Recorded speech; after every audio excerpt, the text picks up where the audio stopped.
I can read it. What? All right. We back with another reading of Dennis Banks' autobiography, Ojibwa Warrior. This the last day, y'all. Made it through another book. Proud that we're building up consistency with the book reading program and stuff. We're going to be starting up the next one with the Young Lords, Joanna Ferdinand's this Saturday, 2 p.m. So definitely tune in this Saturday. Comrade Gabby will be leading that book discussion again. So tune in for that. We're going to jump right into the book reading tonight because it's going to be a pretty long read, and we want to still have room for discussion. So we're going to jump right into it. So thanks for tuning in. All prior to the people, I hope you get something out of this. All right. Chapter 25 says, Suddenly I am an elder. Life is like a circle. You walk and walk only to find yourself at the place you started from. Henry Crow Dog. They called me an elder now or grandpa. I still have to get used to that. I'm past 60, but the spirits have been kind to me. I'm in good shape. Hold up, let me pinch my screen. I like reading it sideways. You want me to zoom in more a little bit? Nah. I'm just turning my phone around because I like reading it sideways. I'm still vigorous. My hair is still dark, but will it be 1 year from now? So many of my old friends in the struggle are now hobbling along on a cane, had triple bypasses, suffer from emphysema or diabetes. Old age is creeping on up on us. So how are we doing now? We still are a part of the struggle. I will be a part of it as long as there is breath in me. I still live life to the fullest, but things have quieted down. The days of armed confrontation are over, at least for now. Many young kids nowadays have never heard of Wounded Knee. We tried to keep the memories alive.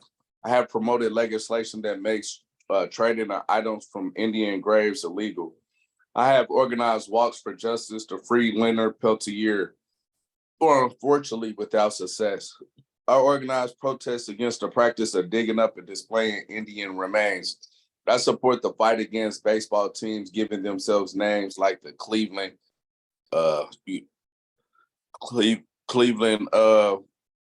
Indians or the Atlanta Braves. I struggle to keep aim alive. I'm more of the absence of so many warriors who have passed on to the spirit world. There have been great changes in my personal life. Kamuk and I have broken up, and I broke up. Of all the women I love Kamuk the best. She shared my life for 17 years, the good and the bad. She stood by me through years of danger and exile, went to jail for the sake of aim, and was braver than the bravest warrior. She gave me 4 children, 3 girls and 1 boy. Our breakup was my fault. I was way too much involved in too many Indian causes, leaving her alone with the kids. She moved to Albuquerque, New Mexico with 2 of our children, my son, Chanupa, and my youngest daughter, Chubbs. Tashina and Tiopa have themselves become mothers, and Chubbs is also having a baby soon. I see them often. I will never forget what Kamuk has done for me and for the American Indian movement. After Kamuk, I had one more long relationship. In 1989, I led a protest against the digging up of Indian graves. We stopped the desecration and reburied the bones of these ancestral people. The event was covered by an attractive white photographer by the name of Alice Lambert. Once our talking gave way to an animated conversation, the inevitable happened. I moved into her Newport, Kentucky house, which became my home for almost 10 years. At this time, I was organizing my sacred runs, Groups of runners, most of whom were American Indians, would go with me to meet people all over the world. We staged sit-ins during which we would talk about Indian history, culture, and civil rights struggles, while in turn learning about the culture and history of the country we were visiting. We were particularly eager to meet with other indigenous people, Australian Aborigines, Maoris, Maoris from New Zealand, the Scandinavians, Sami people who are also are sometimes called La Plander Landers, the Inuits of Alaska, and Inuits of northern Japan. We ate strange foods such as kangaroo meat and wiggly white grubs in Australia and moose nose soup in subarctic North America. Alice became the director of the entire operation. She ran the computer, made all the arrangements, and saw to the details. On October 10th, 1992, Alice Lampert gave birth to a baby boy in Newport, Kentucky. When he was born, the woman who registered his birth wanted me to give him a name right away. I said, no, a medicine man from South Dakota is going to come and we're going to have a naming ceremony. She said, that's good that you people are still carrying on these traditions. What time will he be here with the name? She thought the medicine man was going to be there that afternoon. I told her, no, we won't have the ceremony until next year. She said, oh, no, he has to have a name today before I leave. I have to send this vital statistic information today to the state capitol. This baby was born here, and here's a space for his name and weight and all that. If you don't have a name, he won't get a birth certificate and he won't get a social security card, and there won't be proof that he was ever born. Well, then put baby Banks on there. No, she said. I said, well, then put baby boy Banks on there. I can't do that. She said, okay, would you please leave the room for a minute? She left, and I told Alice, we're going to name him Hoke Shilla for now. The lady returned and asked, did you decide on a name? The lady returned and asked, did you decide on a name? Yes, his name is Hoke Shilla, I replied. She said, oh, that's great. How do you spell that? She filled out the form, placed her little stamp on it, and put it in an envelope. She came back some 10 minutes later and asked, by the way, does this name, what does this name mean? I said, boy. She got mad. A year later in South Dakota, during a traditional ceremony, our son got his final name, Minot, meaning good. My relationship with Alice was cursed like all the others. I was away too often and too long. When I returned after an absence of some weeks, I found my possessions neatly packed, ready to go. It was my fault again. Having a relationship with me is like being married to a sailor who is always at sea. Alice let me keep Minot. In February 1999, I took Minot with me back to the Reds in Minnesota, where I was born. He's 10 years old now as I write my story. I have not always been a good father. I love and enjoy children. I love to play with them, take them to the movies, and teach them sports. But I am not a 24-hour a day father. I was most of my life an absentee parent. My children had to live not without knowing my love, but without me being there for them. I told them I would try to always be there for you when you need me most, even when you are grown up, even in your married life. But most of the time, I'll be involved in the struggle, and that means being far from home. I try to do better with Minot. One of the sad aspects of being an elder is that one by one, your old friends and comrades in the struggle are no longer here. So many have gone to the spirit world. Oh, Henry Crowdall, who prepared for me my first sweat lodge, is gone. He opened for me the world of Lakota belief. let me take part in the sacred ceremonies. It was Henry who always told me, don't look at life with the eyes of your face, but with the eye of your heart. Gone too is Frank Foolscrow, the oldest and most respected of the Lakota medicine men. He ran the first sun dance I participated in. I miss my friend, the medicine man John Fire, Lame Deer, and Rosebud, South Dakota, Lakota. I miss his wicked humor. He always told me a spiritual leader must at the same time soar as high as an eagle and be as low as a worm crawling in the mud. He was he has to experience everything, the highest and the lowest in order to become a medicine man.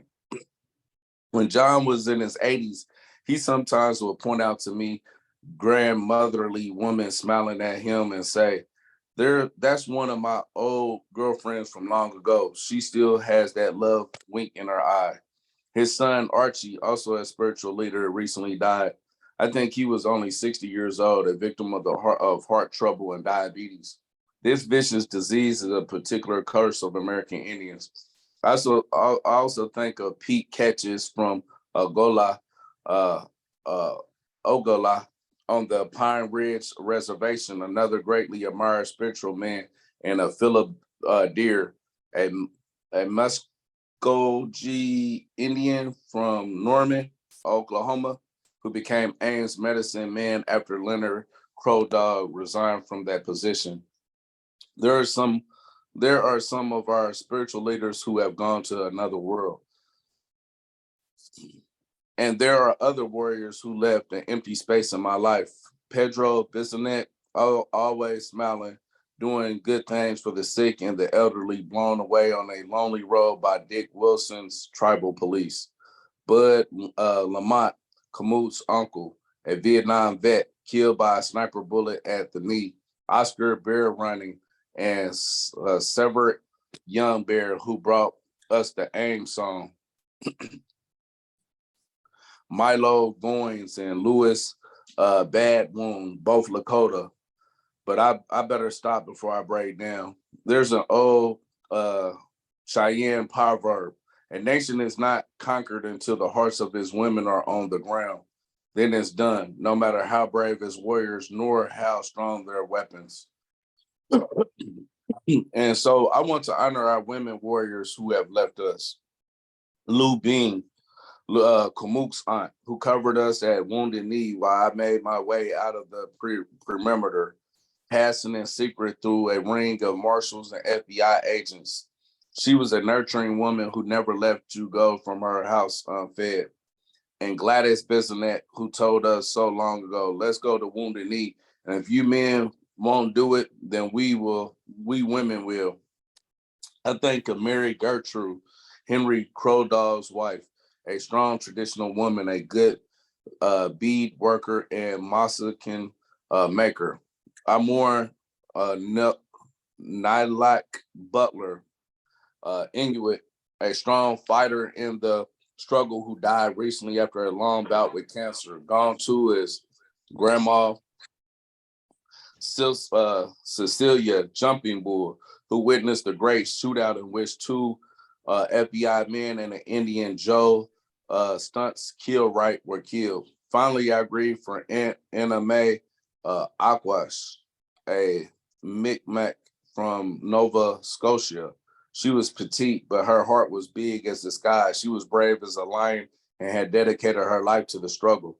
I remember her radiance at Wounded Knee, where Wallace Black Elk married her Indian style to Nojiskit Aquash and Ojibwa.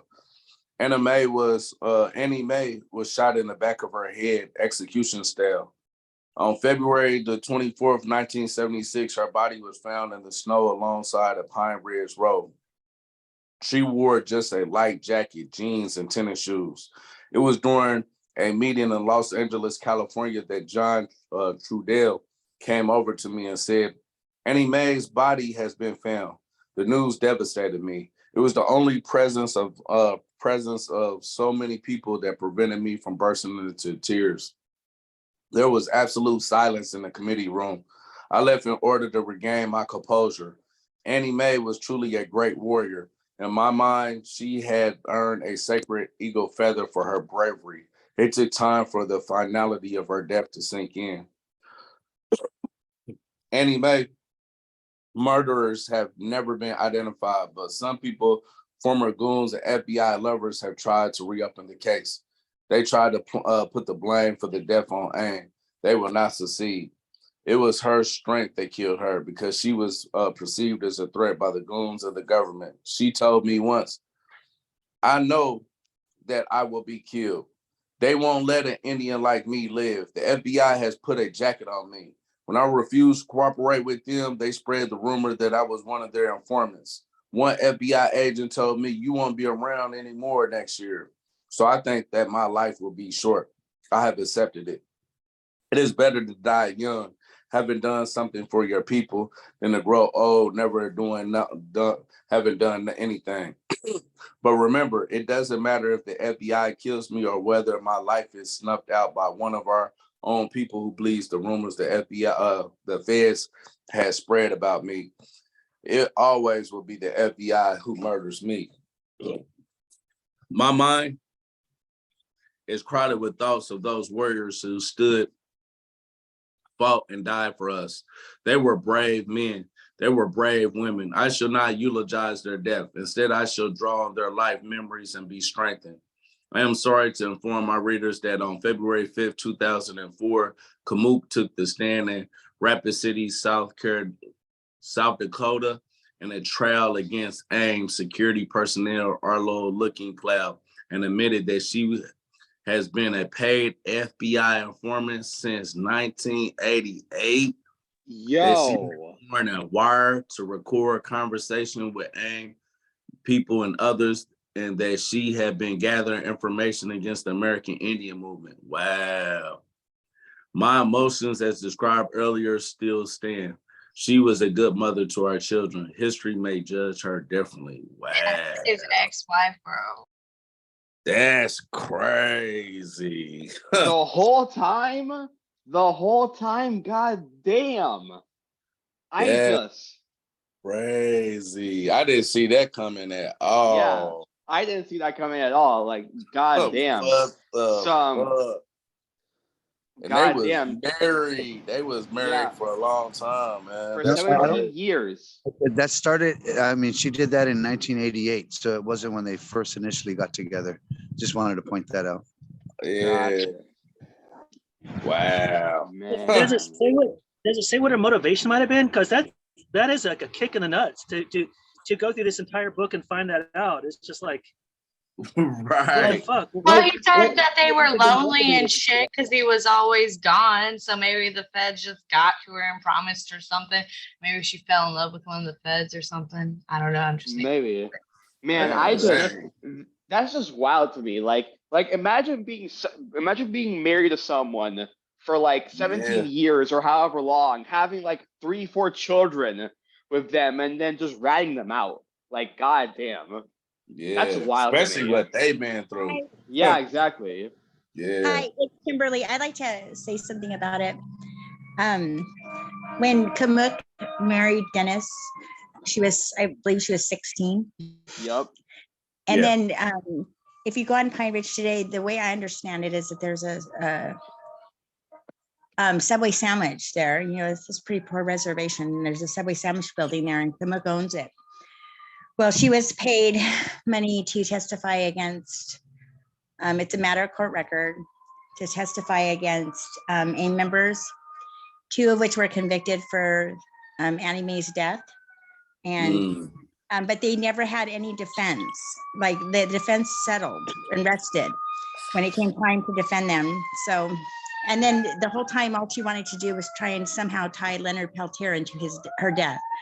Although Leonard was in Canada hiding for his life for a year, and then he was further then he was in solitary, so he wasn't even in the country. But it's just more propaganda that they use to just label people, you know, and try and keep, every time his parole comes up.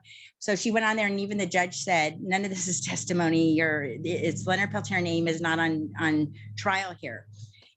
but she continued because I guess she was paid for it. I can give you guys information on it. My friend did really a lot of research on it, but I feel, but one thing I would like to quote Annie Mae, and it's not word for word, but just paraphrased. She said, if the FBI, I'll be dead within the year, and if the FBI, if the FBI doesn't do it themselves, they did it by jacketing me. So they're responsible. And so I just want to add that little bit in there. And I don't know what Kamuk's deal was, but she still lives on Pine Ridge and she's running, a Subway sandwich. She's still alive?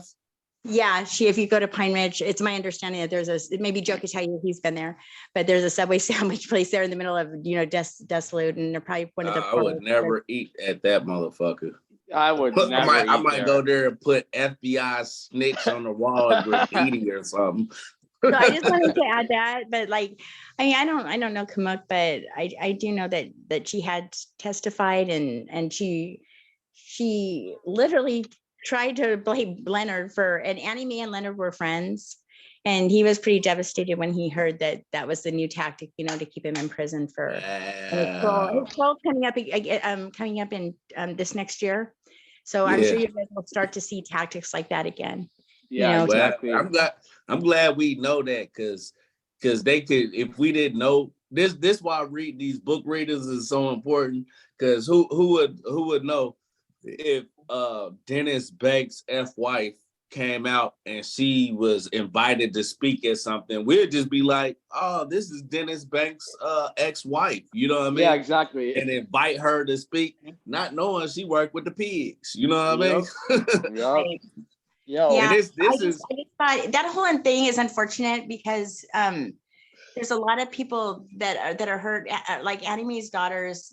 They want some kind of closure to it too after all of these years, and people that loved her and to be labeled as being part of her demise is so. A lot of people want to get to the bottom of it, and I'm sure there's more to it. I could go into it a little bit, but I probably shouldn't. But yeah, it was a lot of, but the men that are sitting there in prison right now, the defense rested when it came time to defend them, so they didn't have any kind of defense. So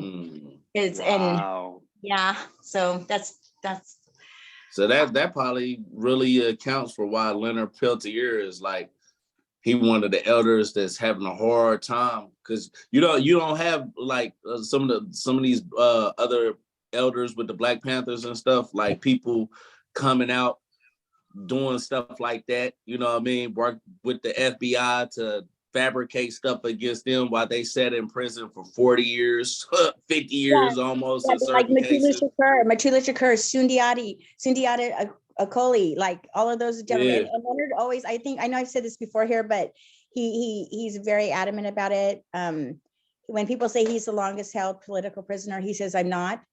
I'm the longest held Indigenous prisoner. I have brothers here that were with the Black Panther Party and with, I can't remember the other name of one of the ones that they really went after, but he says there are people here who have been here longer, and he wants always to point that out, that they're especially Black brothers that have been there longer. And so, it's pretty, it's pretty fucked up. Yeah. They just let Mutulu Shakur out. That's Tupac's stepdad. Yeah. And, but then he died, right? Yeah, he died a few weeks ago. They are on their deathbed or until they have, Alzheimer's or something. And they're just, it's just a token release, if you will. Yeah. So I just wanted to say that about and just to honor Annie Mae too for a moment, because that whole thing is just messed up. Right.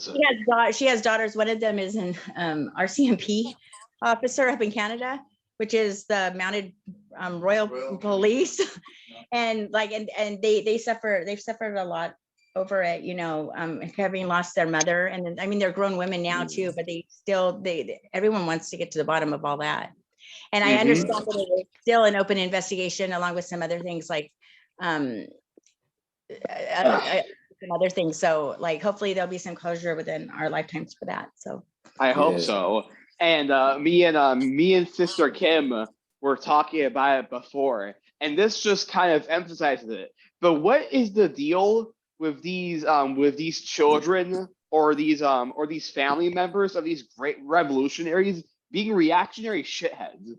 Like that's a trend that I've been seeing lately. Like a lot of these children or family members of these revolutionaries just end up being like FBI agents or reactionaries or idealistic in some way. And I'm just like obviously, obviously anyone can be a reactionary, anyone can be a white supremacist, but it's always just so confusing because if I was related to Lenin Peltier, I would feel fucking honored to follow in his legacy, Yeah, yeah. but struggle comes with trauma, and trauma comes with not thinking correctly, and then we have to think about you want to run away and go to your opposite.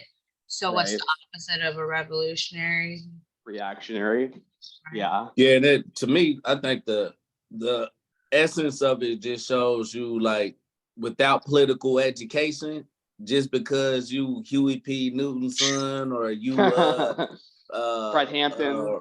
and I'm not making I'm just putting out names, so I'm not saying anything about their kids.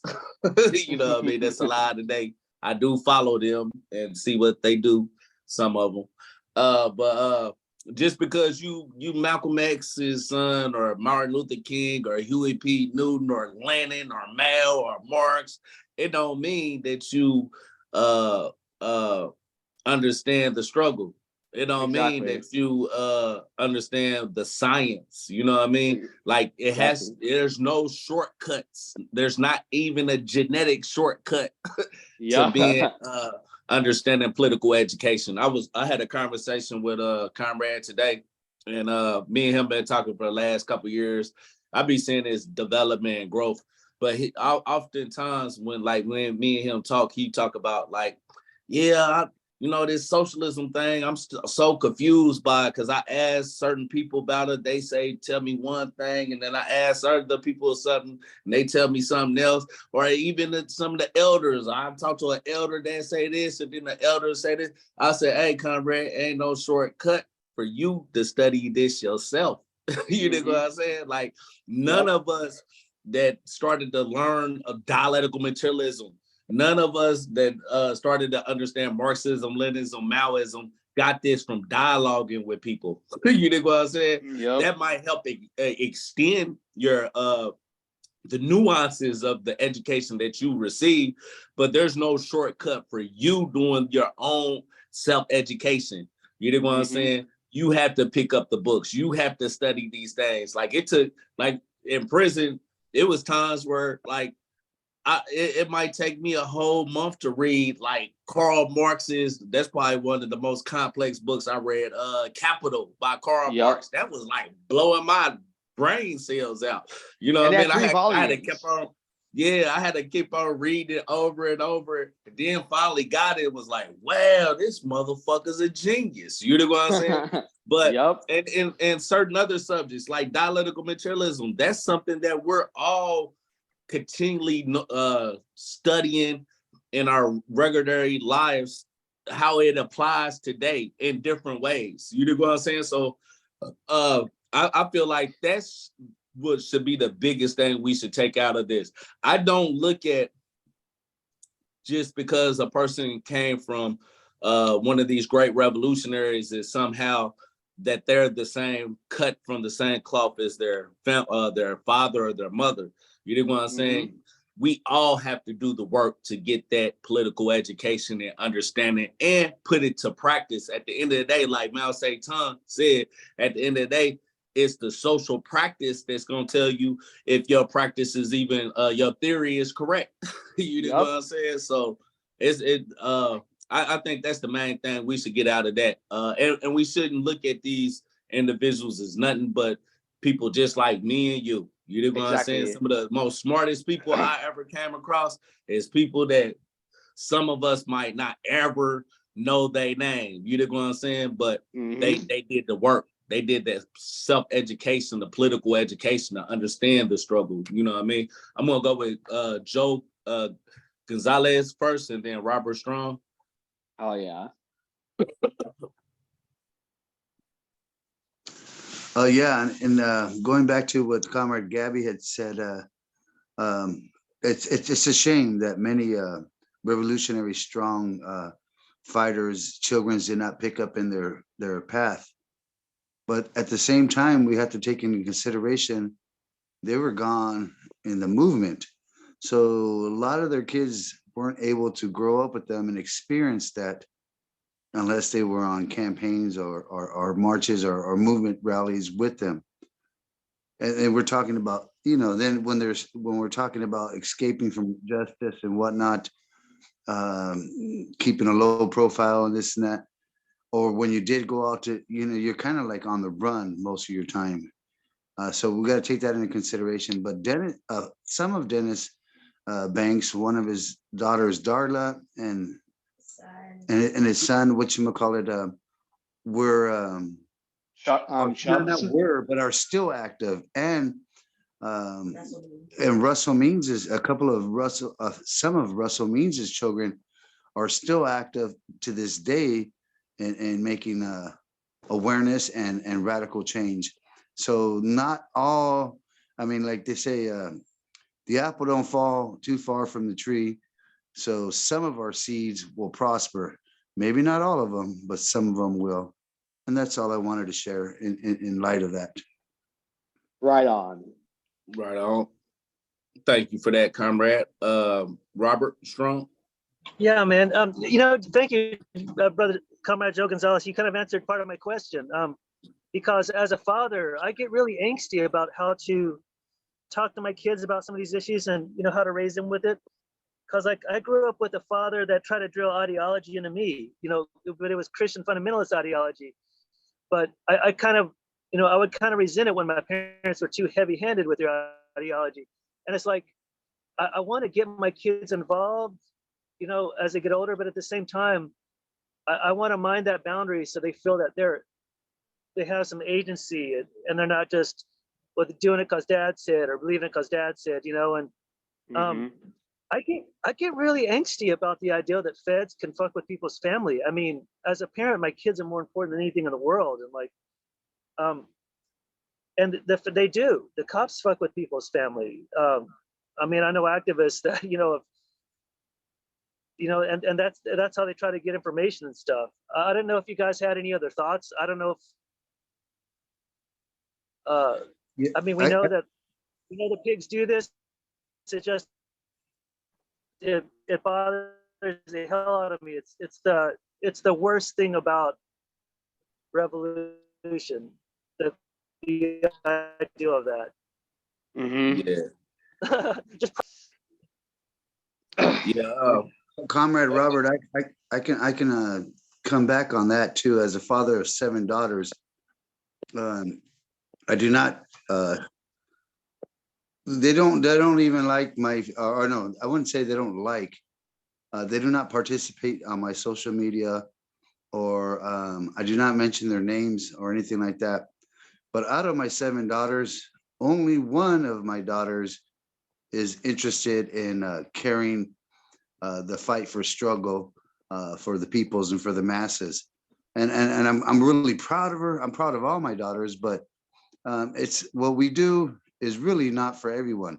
So let's be realistic that we're probably not going to get the acceptance from most of our family, and our seeds will not all of them will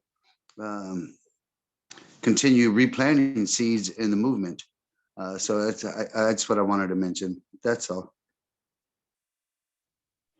You said something that made me really think when you talked about Comrade Joe, when you talked about how that when a child's parents gone, that sometimes that maybe they, not only are they not exposed to the parent, in terms of like connecting with them, but maybe they even might kind of resent the movement a little bit. Like my dad was never around because he was always too busy, doing revolutionary shit. I don't know. I could see how some kids would become like bitter about that if they. You muted now. Rob, did you do that on purpose? I think his screen froze. Okay. He's been having reception troubles and stuff because of overheating. But that's very true. And if he's there, let me stay quiet. There we go. All right. Was you still trying to say something, Rob? Oh no, I think I was pretty much done. Okay. I was just saying how I think the project, whether it's revolution or whatever, that they can become almost resentful of the thing that they think took their parents away from them, you know? Mm-hmm. And so some kids might want to continue the fight because they have, like, it has the opposite effect on them, you know? They see the enemy as what took their parents away, but for some kids, they may see it as like, my parents didn't make time for me because they were always, you know, at meetings or whatever. So I that's one thing I'm mindful of as a stay-at-home dad. I actually have more time with my kids now. When I was working full time, you know, I couldn't attend as many meetings because I didn't want to be one of those parents, you know, and I wanted to always have that deep attachment with my kids. Because I feel like if there's a deep attachment there, you know, that's gonna win out in the end, even if the feds come and try to, you know, trick people into spilling info or whatever, you know. Mm-hmm. Oh Yeah, yeah. and I don't know. you breaking up now. I think That was all, just processing it out loud. It's a major source of information. I think if we think of it in a larger sense, looking at it from a historical materialist analysis, how society and institutions work, we always gonna have like the push and pull from capitalist institutions. You know what I mean? We don't have revolutionary intercommunalism established in our community to even bring that type of community network to like have an influence on our kids. You know what I'm saying? As they grow up in this society. And if you think about like those influences that's gonna influence them most, their peer groups, the school systems that they attend. You know what I mean? It's so many different things. And the social media, and especially this new technology out today. Like, how many people out here read books? You know what I'm saying? Like, Barely. this is a different generation of how raising a child in this type of generation. You know what I'm saying? So it's gonna be even harder because, and this makes us establishing this dual and contending power in our communities so important, because it really shouldn't be me and you to be the ones to like be the biggest influence on our children per se. It should be the community. Like we say, it takes a village to raise a child. You know what I'm saying? Mm-hmm. If the whole village is being that example to that child, I think that's a bigger influence. I don't know about y'all, but I didn't listen to my parents. You know what I mean? I thought they was not cool and all this other stuff. So I listened to the village. You know what I mean? It was my friends and stuff like that. If they would have, if we would have had a Black Panther party back in the when I was growing up, and all my friends was attending and want to go hear Fred Hampton speak and Huey P. Newton and all, that would have been a bigger influence than on me than my parents telling me, "Hey, I want you to come out here," and you know what I mean? So I think we have to think bigger than just the family unit. You know what I'm saying? That's part of the oppression is the bourgeois family. If we think more so of the community that shapes the child, I think that'll have a bigger influence on the development of what direction a child goes in. So I just wanted to put that out because I think all of us, and I'm gonna get around to you, Kat, and everybody. I think all of us realize in our own family, like really, we probably one of the handful of people, maybe the only person in our family that's revolutionaries. You know what I mean? That's like me. And think about this. We got social media nowadays. So our family, our cousins and friends, all of them see what we doing. You know what I'm saying? but it's a commitment that everybody don't got. It's something in each of y'all lives that made y'all committed to this. For me, it was prison. You know what I mean? That got me where I'm always like wake up every day. You know what I mean? Like realizing like I'm outside of a prison cell, but I'm in a colonial prison out here in the real world. You know what I'm saying? I can see the prison cells out here now. You know what I'm saying? So that that experience made a dedication and commitment that a lot of my family don't have because they didn't even go to prison. You know what I'm saying?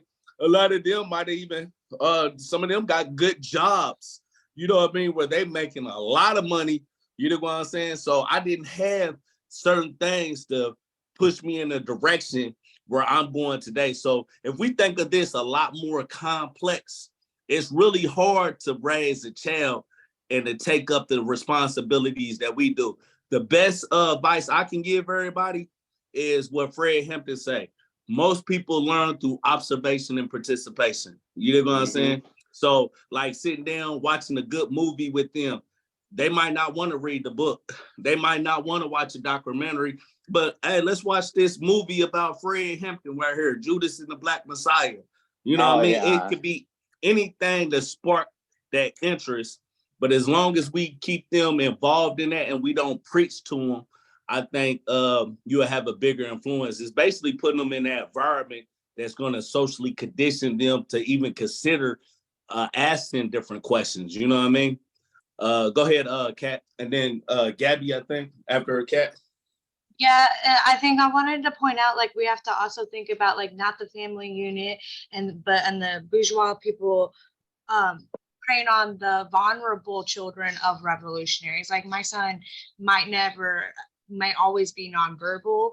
And, you know, if they want to use him against me and put him in the system because he's autistic and special needs, and that's easier than, you know, putting a neurotypical child in the system. We have to think about how that can change that kid's mentality of revolution as well. If the system gets in between the parents, it cannot just, it's not always just personal, that, you know, the system comes in there and messes with it as well. And that I think it's very important that we have to look out for the vulnerable children of revolutionary families and disabled children. Yeah, and of the people, not even just revolutionaries, but the ones people go with, they're oppressed, you know, the masses, because that breaks up families a lot, and it changes kids, and it can actually divert their growth. Like that, my son may be nonverbal his whole life if they go put him in a home, but if he would have stayed with me, he might have been talking by the time he was 21 and had a normal conversation with you. I just wanted to say that. And just like it just all ties into it. You're me with Kwame. I appreciate that, Conrad. I think that's a good point. How the institutions get involved in, especially with revolutionary families and stuff like that, and break up households and distance them from that influence in that child's life. So that's definitely a good point. Gabby, and then we'll go to Joe, and then we'll jump right back into it because this is a long chapter. So, but this is a good conversation. So I don't want to leave prematurely. Oh hell yeah! Yo, Comrade Cat, you just gave me so much to talk about, because as someone who has autism, as someone who has ADHD as well, you know, people who, children who are neurodivergent, children in general, and everyone is a byproduct of their environment. You know, we're influenced by the people of our environment, the people we listen to, the people that we grow up, what we watch, what we hear, how we're educated, whom we're educated by, and so on and so forth. But neurodivergent people are especially vulnerable and dependent on their environment when it comes to a lot of facets, you know, and how they can specifically target kids who are ADHD or who have autism or who don't know how to perceive certain things or how to understand certain things, and try and trick them. Yeah, I mean, the autistic treatment was basically based and created on oppressive and discriminative ableism. yes Yep. and unscientific medical procedures or yep, lobotomy. But yeah, you're 100% correct, you know, and I just wanted to also comment on what Kwame said, you know, because you know when we see parenting, we usually only see it as, you know, the parents, whether it be the mother, the father, both of them, your guardian, whatever. We usually only see it as one person or two people taking care of a child, when it's much more complex than that. Throughout human history, it wasn't just one or two people that educated the child and built their social circle. It was the entire community. You know, it was their friends, their neighbors, and living in that intercommunal relationship. We are all social creatures. I mean, hell, you know, despite parents taking care of their child, you know where they do most of their learning? To a teacher, to a random person that they don't know, rather than the parent. We live in such an individualized society instead of living intercommunally and living as a collective for the betterment of the whole, that we have just given that we are so isolated that it's no wonder why parents are so stressed, you know, because all of the all the responsibility of taking care of a child has been put on their shoulders, when historically that has always been the case, and it makes no sense. It doesn't make any sense to raise a child on your own. That should be something that the whole community should do, because we are social creatures. We evolved and survived and thrived in a social and intercommunal way. That's how we survived. That's how we survived the Ice Age, you know, and so on and so forth. And to kind of just go off to what y'all were saying. I know I'm just talking about like some random stuff, but to finalize what I'm saying, I also just want to comment on what Joe said as well, because yeah, you know, even though we can have children and we ourselves are revolutionary, our children may not, you know, follow in our footsteps, because I've said before and I'll say it again, human beings are byproducts of our environment, you know. But just like how we can learn things, we can unlearn things. You know, we can grow, we can improve, and for a lot of us, the way we learn, the way we improve, the way we combat and constantly go against the grind and trend of bourgeois thought and reactionary sentiment is by unlearning that. It's by self-educating. It's by applying a critical and self-critical analysis of yourself, of the world around you, of your materialistic conditions, what affects your materialistic conditions, how this specific socioeconomic system and the internal contradictions of the socioeconomic system affect you, and how you can specifically and slowly, as a process, unlearn that stuff and relearn through applying a dialectical and scientific analysis of your world, and how to apply that knowledge, how to apply that theory into praxis and apply Marxism, you know? And yeah, so yeah. Sorry for going on a little rant there.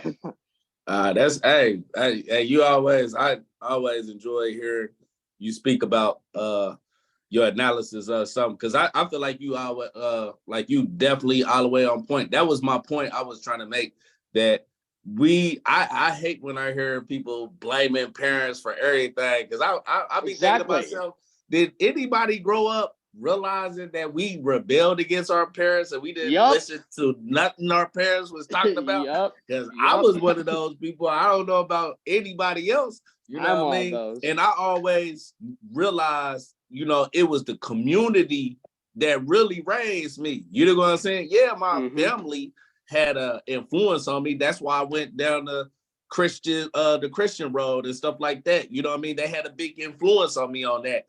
But overall, it was the community, my social peer groups, the school system, all these other social institutions that intercommunally encircle my life, even if it wasn't intercommunally trying to work to develop me into a better person. Really, you know what I'm saying? It was just trying to condition us to go along with the system. You know what I'm saying? But that's the reality of the networks that shape our life. It's not our parents that's really the biggest influence on us, man. And this is why we're trying to push for revolutionary intercommunalism, because we understand when we hear the African proverb, it takes a village to raise a child.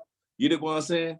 And if he don't, I think the other part of that saying, if they don't raise him, he's gonna come back and burn down the village. Well, that's why we seeing the villages getting burnt down today. You know what I'm saying? This is why you see the shootings in the community. It's why you see the gangster type of stuff going on. That's why you see the drug dealing, all this other stuff, because all these institutions in our community is being divided and separated where we don't have control over.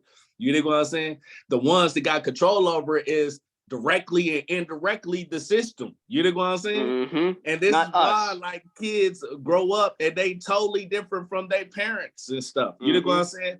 And if we take a scientific analysis to this, we understand this is why we have to change the institutions in our community that makes up our child's life.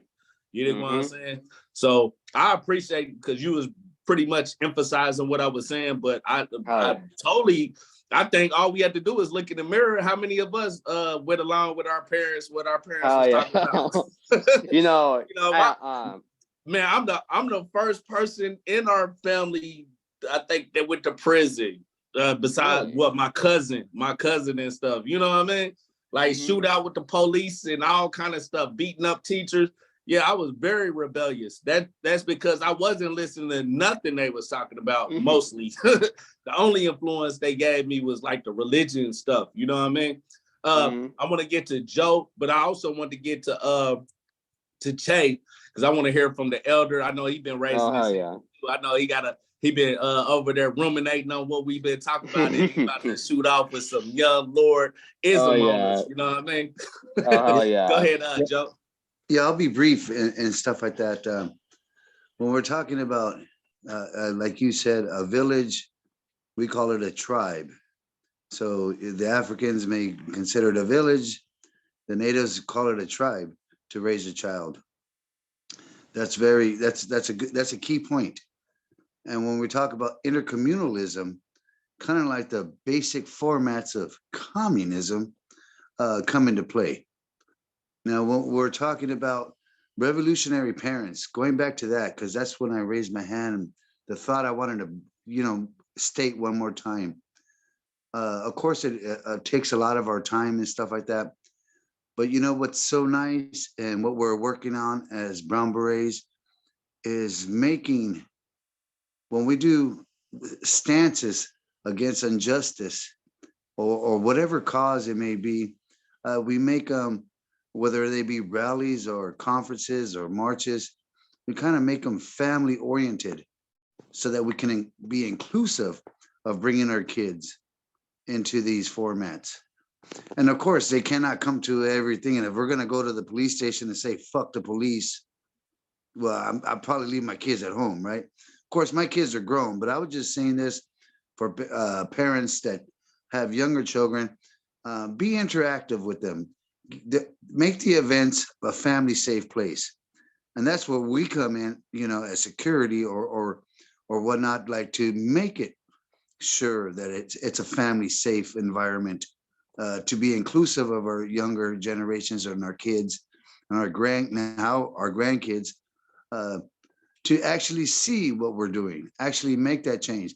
So they don't just hear you talking on a meeting or hear you talking about it on the phone or whatever you wake up talking about. No, but actually get that experience, that community experience, that communal experience, and to waking up their eyes. And we're not going to touch all of them. I said earlier, just one of my daughters. Now, actually, I have two daughters that are interested in carrying on, and that's my internal work I have to do.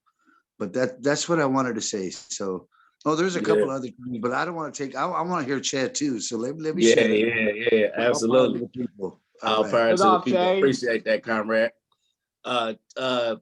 Che, and really, just to emphasize what you said, it goes back to that what the Black Panther Party said. A lot of us mostly learn through observation and participation. Like, we don't have to lecture people all the time. Sometimes we just got to introduce them to an environment that's going to socially shape them to even question things.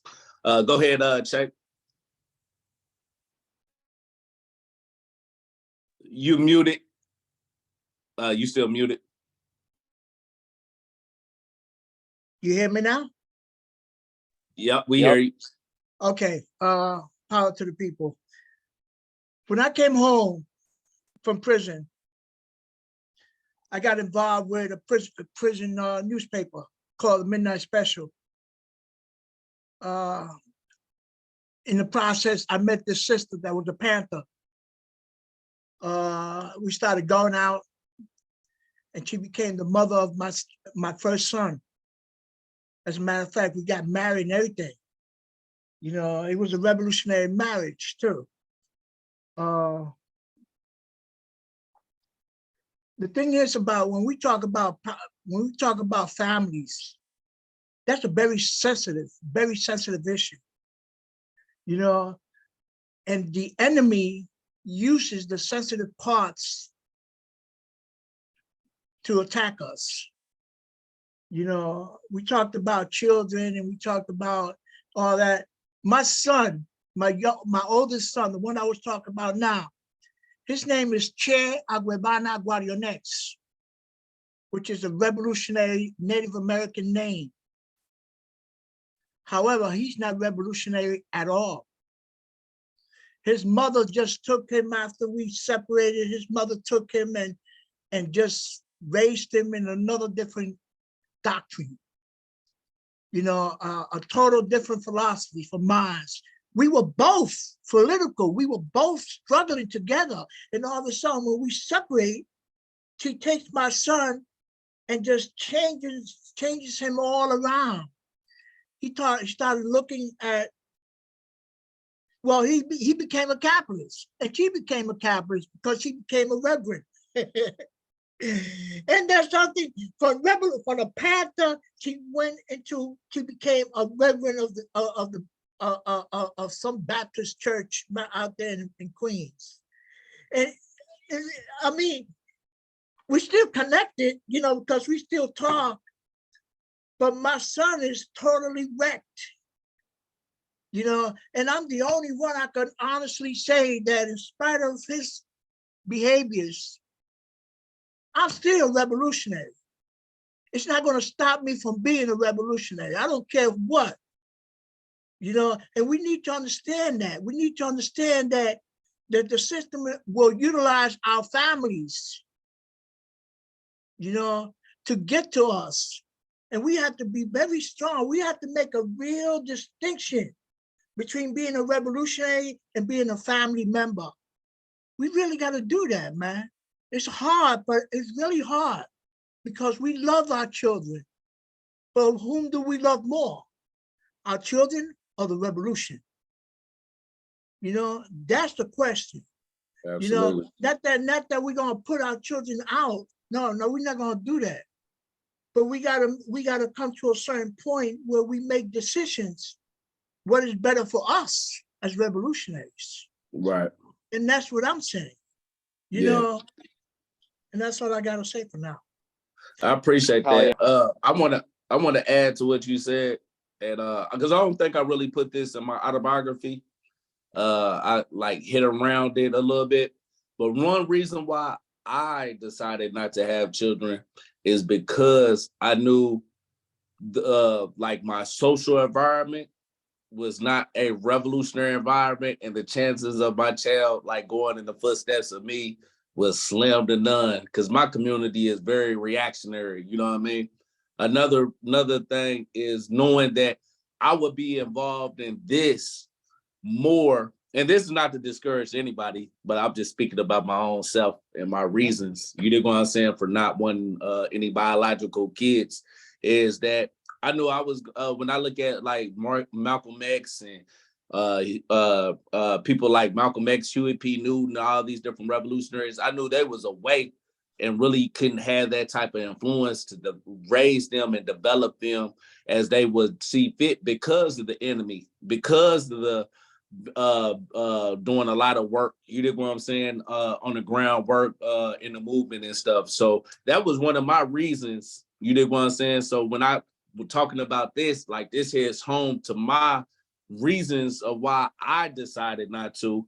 And I understand when I do come across revolutionaries that make that decision, because it's a super hard job to raise a child in a revolutionary context. You dig what I'm saying? I wanted to throw one other thing out there that to me is not just revolutionaries that is affected in this way, but how often do we work?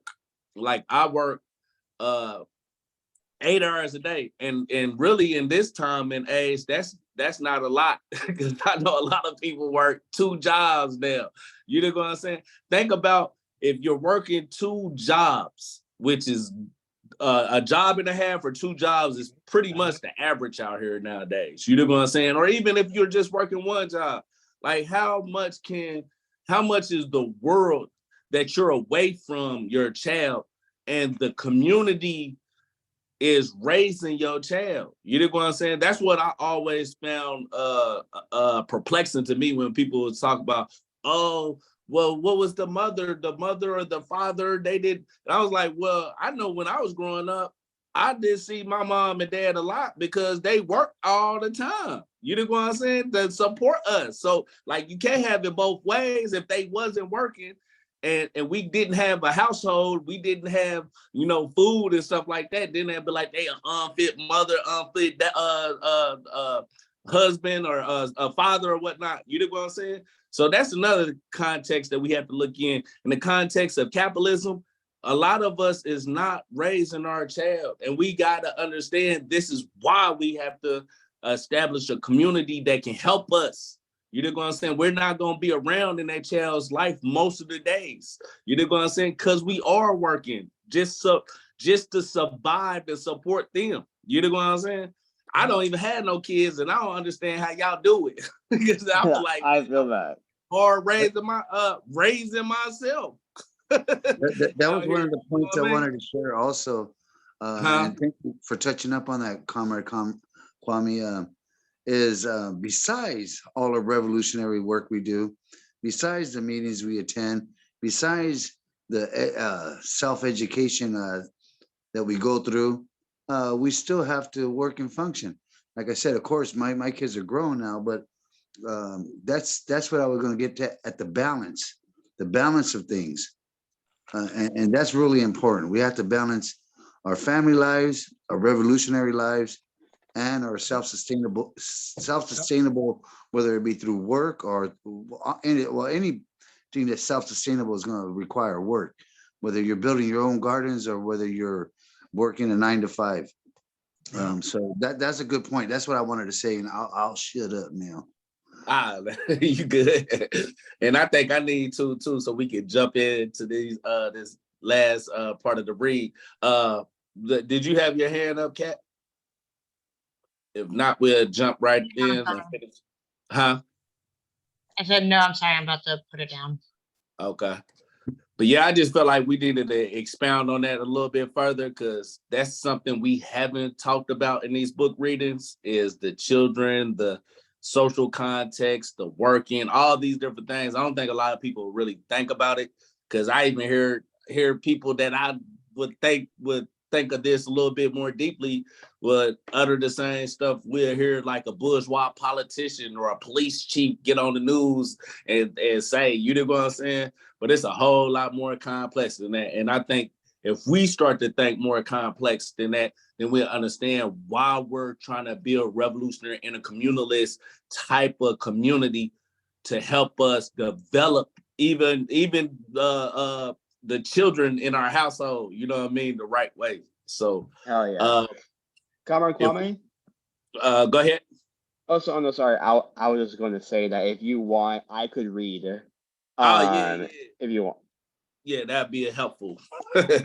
You can continue what you were saying. I just want to say that if you want, I could read it.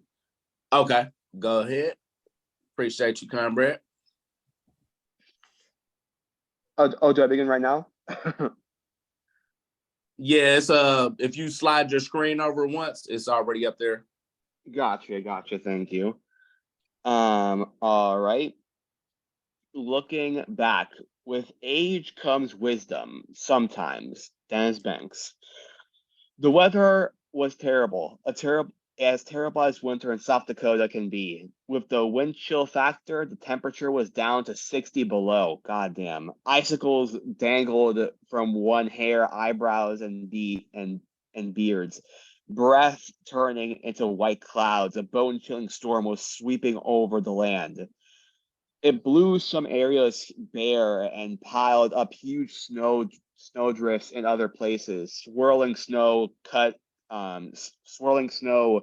visibility down to a few feet. Roads were covered with black ice. Cars spun out of control, burying themselves into the snowbanks on either side of the road. It was February 27th, 1998, the 25th anniversary of the takeover of Wounded Knee, a day of remembrance. We had to fight our way through the blinding blizzard, mile by mile, to get to the knee. It was a great gathering, a day of great emotion. In spite of whiteout conditions and the cruel code, some 700 people had forced their way through the storm to join this celebration of our struggle for freedom and self-determination. We started out with a ceremony at Oglala, in the western part of the Pine Ridge Reservation, at the grave sites of Joe Stunts Kill's Rights, Annie Mae Aquash, and Gladys Bisonet.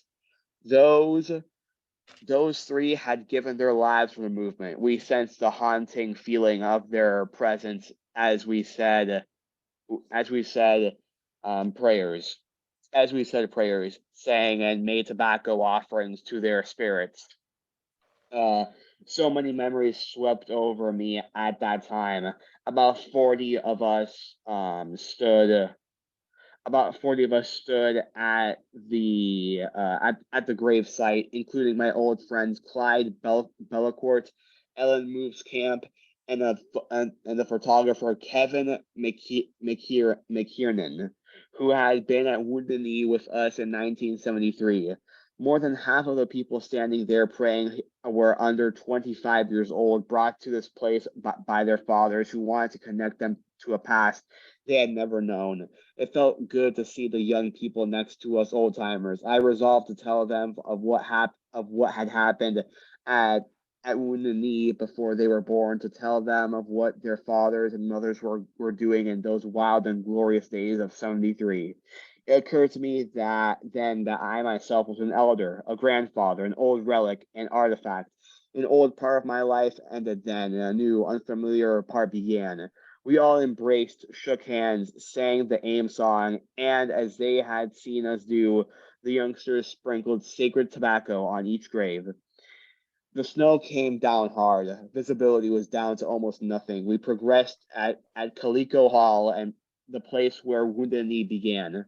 The family of my old friend Pedro Bisonet was there to welcome us.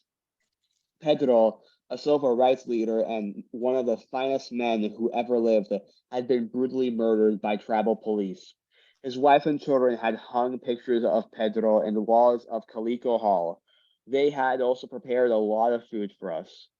Hot coffee to warm us up, sandwiches, fruit, and juice. They also provide lots of food and hot drinks for the runners and walkers. It had been decided to have sacred runs from 4 different directions.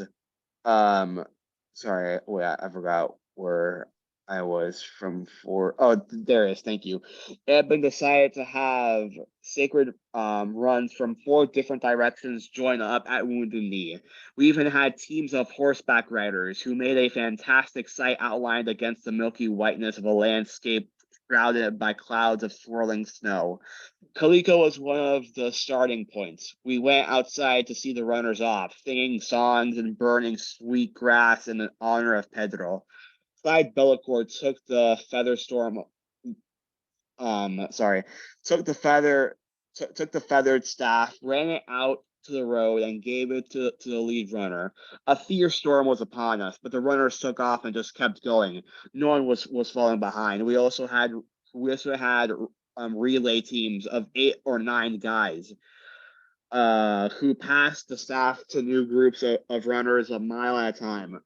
We formed a caravan of about 25 to 30 cars, vans, and trucks.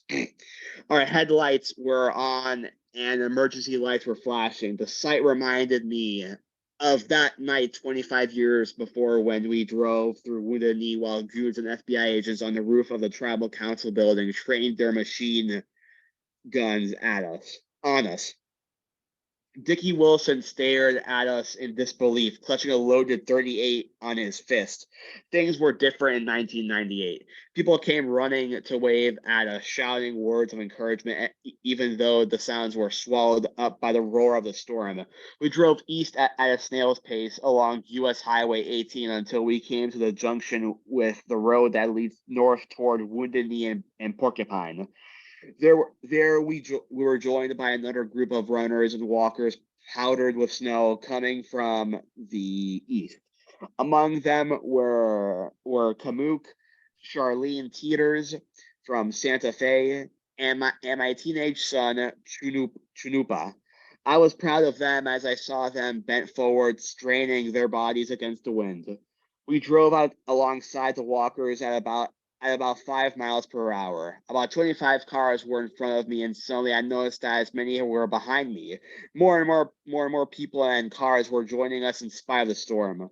We arrived at Wounded Knee at about 1:30 p.m. and parked at the foot of the hill.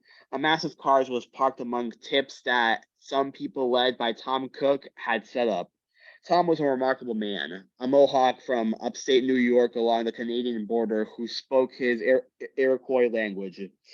He had come to us at Wounded Knee while still very young, and he never gone back east.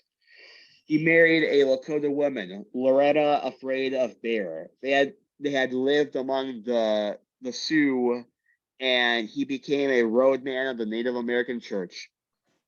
Someone had made a big fire around which people were warming themselves. Walkers came in from Denby and Porcupine, and a group of horsemen emerged from the white fog looking like ghosts, an unforgettable sight. Runners came in with flags and eagle feather staffs. Young girls arrived wrapped in brightly colored Pendleton blankets, forming brilliant silhouettes against the surrounding whiteness. A huge crowd of people milled around me, and my heart swelled with pride that so many had come in spite of the raging blizzard. I looked at the weather as a blessing because it reminded me to tell the children around me about the women and children slaughtered here by Custer's cavalry on a day like this in the winter of 1890. Their bodies, yeah. It's not showing. There you go. Ooh, a little bit too. You went a little bit too down, comrade. There we go. Their bodies frozen solid like blocks of ice, and I would tell them of the wind that sometimes brings with it the wails of the ghosts of the dead buried up there in the ravines, so that we might hear their voices. I would describe to them as well as some of the coldest days in February of 1973, when we were encircled by an army of marshals, goons, and FBI. And I would point out to them the little Lakota boys who were then riding horses amid the tippies in their flimsy clothing to show how unmindful they were of the cold. I told some of the young people the Great Spirit has given us just the kind of weather we needed. Ooh, there we go. I was happy to have my wife Alice sharing this experience with me, as well as our little boy Mino, who was still too young to understand, which was still too young to understand the meaning of the gathering. I told Simon, a young Oglala girl to take Mino back to the van, which was warm and cozy. Then I began walking up the hill to the gravesite. Um, um, to, to the gravesite, that long trench in which almost 300 of Bigfoot's band were buried. Alice was holding onto my arm. The ice was covered with fluffy snow and was very slippery. On the way up, I met people I had not seen in years. People were yelling, "Banks, Banks!" Behind me, someone shouted, "Hey, Dennis!" I turned around and oh God, it was Bill Zimmerman, who had organized the airdrop of food and medical supplies for us during the siege, enabling us to hold out a few weeks longer. We were laughing with tears in our eyes, hugging each other. Bill said he had a plane ready to do another airdrop to remind those who had come of the one on April 17th, 1973. Unfortunately, the weather made this impossible. He had brought with him another of the airdrop pilots, Larry Levine. So there were more handshakes. I saw Richard Erdos as usual, busy with his camera, wading knee deep in snow. The day before, Richard had slipped on a patch of ice, falling flat on his face and breaking his nose. The upper half of his face was swollen and his nose was somewhat out of shape. But here he was at age 85, one of our oldest friends. His son, Eric, I think. His son, Eric, was also taking photographs, following in his father's footsteps. Then I came upon Alan Cooper, a white supporter who had been with us at Wounded Knee. I had not seen him in 20 years. Al was wearing the same old Levis jacket with the Wounded Knee ribbon he had worn 25 years before. It still fit, though it was a little tight across his chest. His young son, Malcolm, was hanging onto him. "Man, oh man, am I happy to see you," Al said as he embraced me. My adrenaline was surging. I was so elated to see all of these old friends. It did my heart good. It was a very emotional moment for me that I will remember as long as I have breath. Finally, we stood at the grave site on top of the hill. So many memories were washing over me. Clyde was speaking to the crowd. His brother Vernon stood nearby, looking emaciated after a triple bypass surgery. The years had taken their toll on us. We held a ceremony to honor those who had passed on to another world. I said a prayer for them. Then we walked down to the place where the negotiation tipi had stood. It was there we had argued about so many things with the feds. There stood Edgar Bear Runner, the son of Oscar Bear Runner, and Milo Yellowhair, opening their arms wide and welcome. Milo was now vice chairman of the Pine Ridge tribe. What contrast he made to the goons we had faced in 1973. I hugged people and shook hands. I even hugged people I did not know. I felt so good inside. I had no words to express my feelings, but I know that I almost broke down. My prayers were offered, the AIM flag was raised, and people sang. 5 men with rifles fired a salute for the dead warriors.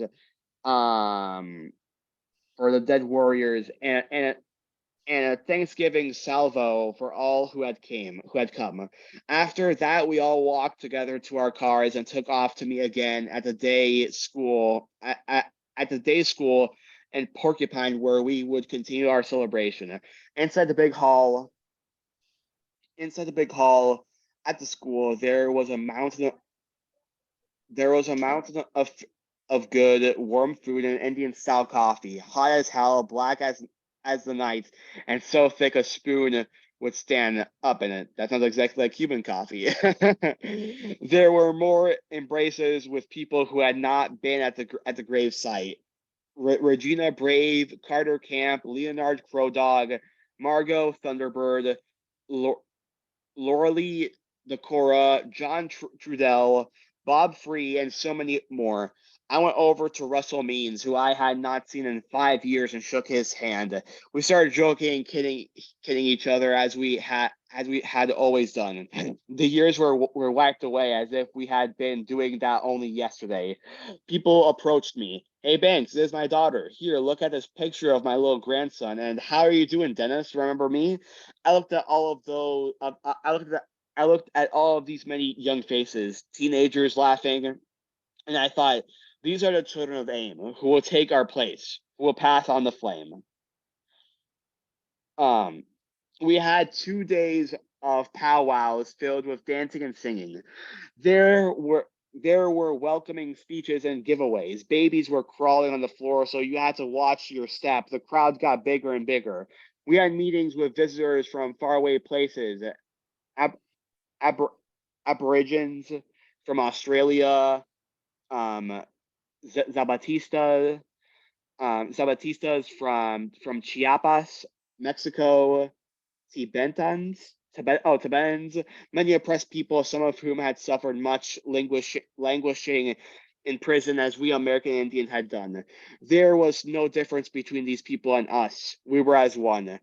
McKiernan, Erdos, and Bancroft had brought slides which they had put together and projected on a big screen. And oh God, there we saw ourselves so much younger, taking over the BIA building in Washington, D.C., demonstrating in Rapid City, South Dakota, and Gordon, Nebraska, facing the armed cars at Wounded Knee, being taken away in handcuffs. But what really shook us up and made tears come to the eyes of many of our old veterans was seeing those who had been taken away from us, who had gone into the spirit world. So many were gone who had fought the good fight alongside us. We also remember those whose lives were taken by untreated diseases, by diabetes and alcoholism, by sheer despair. This was the most emotional moment of our get together. The widow of our chief movement lawyer, Bill Kunzer, was honored in his stead. Our other great lawyer, Ken Tilson, was at the moment undergoing heart surgery. It made the older men among us reflect on their own mortality. Only the rocks and the mountains last forever, but one of the cracks in the rocks grows small flowers, like renewing itself. A medicine man got up on the stage and admonished us. You AIM leaders, some of you have been feuding, harboring bad thoughts against each other. You all shake hands now and embrace. We did so, some with enthusiasm and some with uneasiness, but there was a renewal of old friendships that wiped out old quarrels. The next day at the little reservation town of Kyle was a repetition of what had taken place at Porcupine. I put together a band of drums, the heartbeat of our people. John Trudell spoke truth to us. I was one of the drummers, and Steve Emery played the guitar. Once Steve had been a fierce, slim young warrior. Now he was a tribal judge, no longer slim with short cropped hair, but he strummed his instrument in high spirits. The night we were totally snowed in. It was, there we go. It was impossible even to get as far as Pine Ridge. Many slept on the floor of the school. February 29th was the day of saying goodbye, a day of joy and sadness. People asked me, what did you men and women of 1973 achieve? Are Indians really better off now? I told them we were the prophets, the messengers, the fire starters. Wounded Knee awakened not only the conscience of all Native Americans, but also of white Americans nationwide. We changed an attitude of dependence on the BIA and the government, of give me a handout to I can do it, you can do it, we can do it. We changed an attitude. We changed our people's lifestyle. People replaced neckties with bone or bead chokers. We resurrected old beliefs and ways of life, blending them with a new culture, wiping we resurrected blending with a new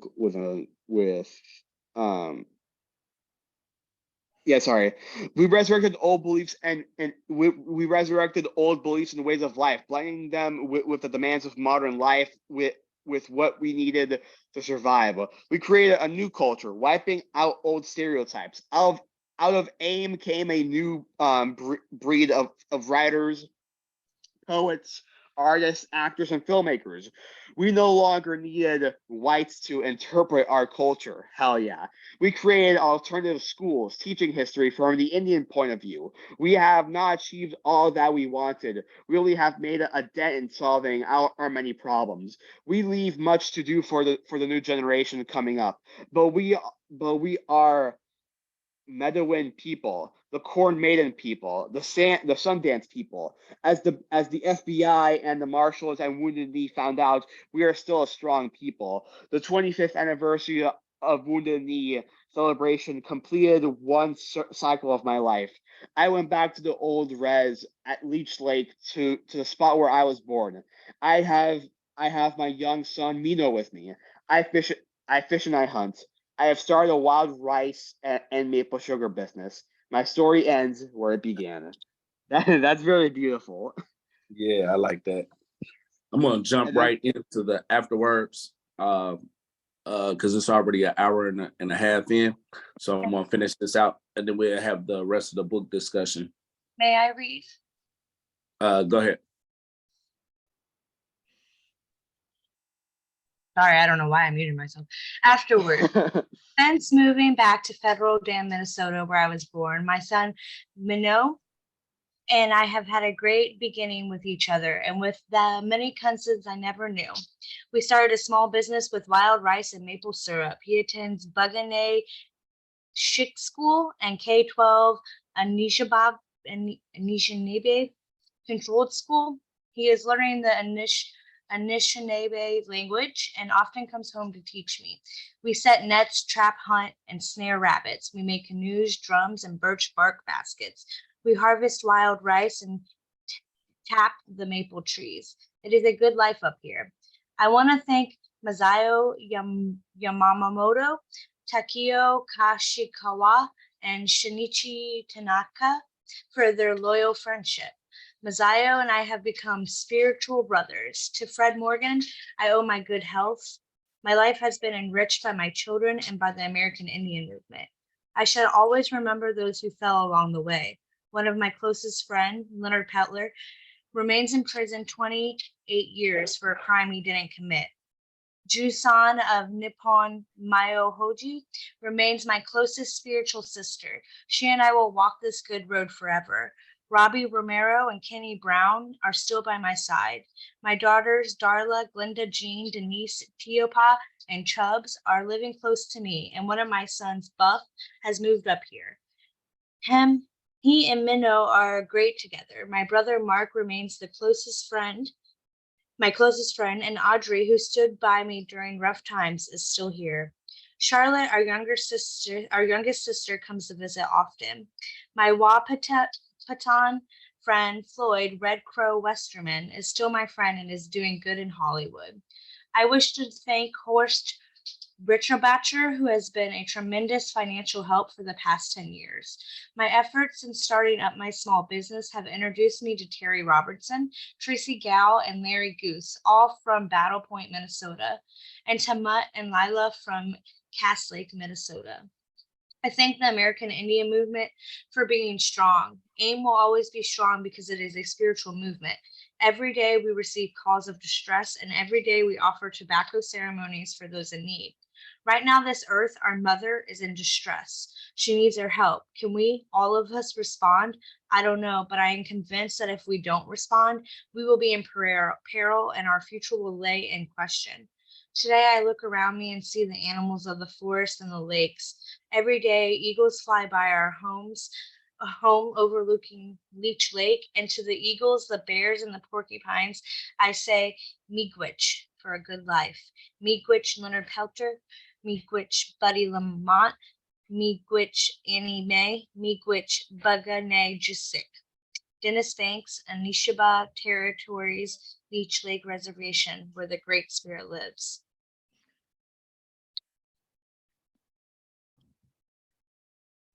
All right. Appreciate that, comrade. And that is the conclusion of Ojibwa Warrior. We made y'all. Yeah, we made it. We made it.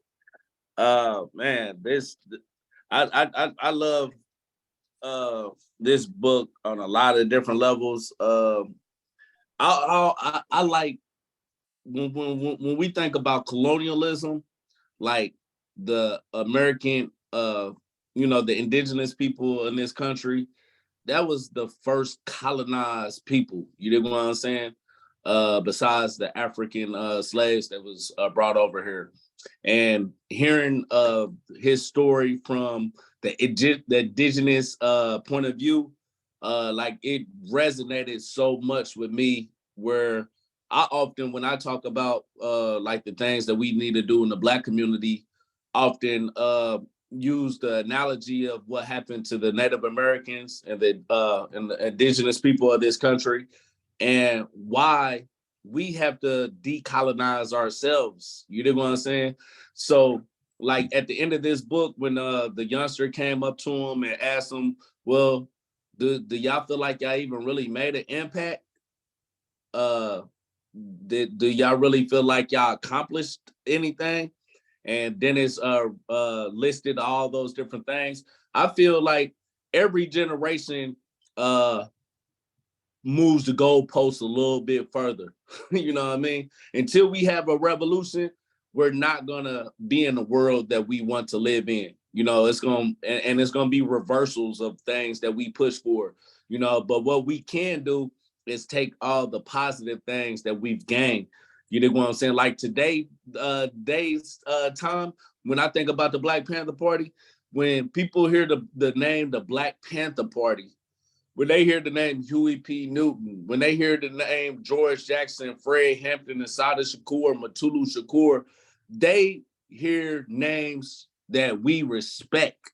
You know, in their days though, they were demonized. You know what I'm saying? A lot of people, for a long time, I thought the Black Panther Party, I talked about it in my autobiography, I thought the Black Panther Party was the Black version of the Ku Klux Klan. You know what I'm saying?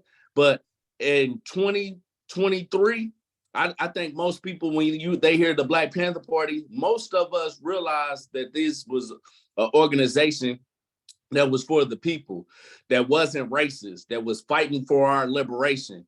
And the same thing when people hear the American Indian movement, you know, we know that these are comrades that was fighting against their colonial oppression, that was uniting with the other oppressed communities, that was trying to liberate our communities, our people from this white supremacist, capitalist, imperialist, neo-colonial system. You know what I'm saying?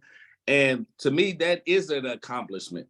You know, to even have his book to speak to our generation, and Dennis Banks ain't here no more, and still inspire us, that's an accomplishment. You know what I'm saying? It's for us to take that and move that goalpost till we finally get and achieve full self-determination and liberation. You know what I'm saying? So that's how I look at all these movements of the past. That's how I look at AIM. That's how I look at Dennis Banks. That's how I look like at Clyde Bellacourt. I was just thinking about this the other day when Mutulu Shakur passed.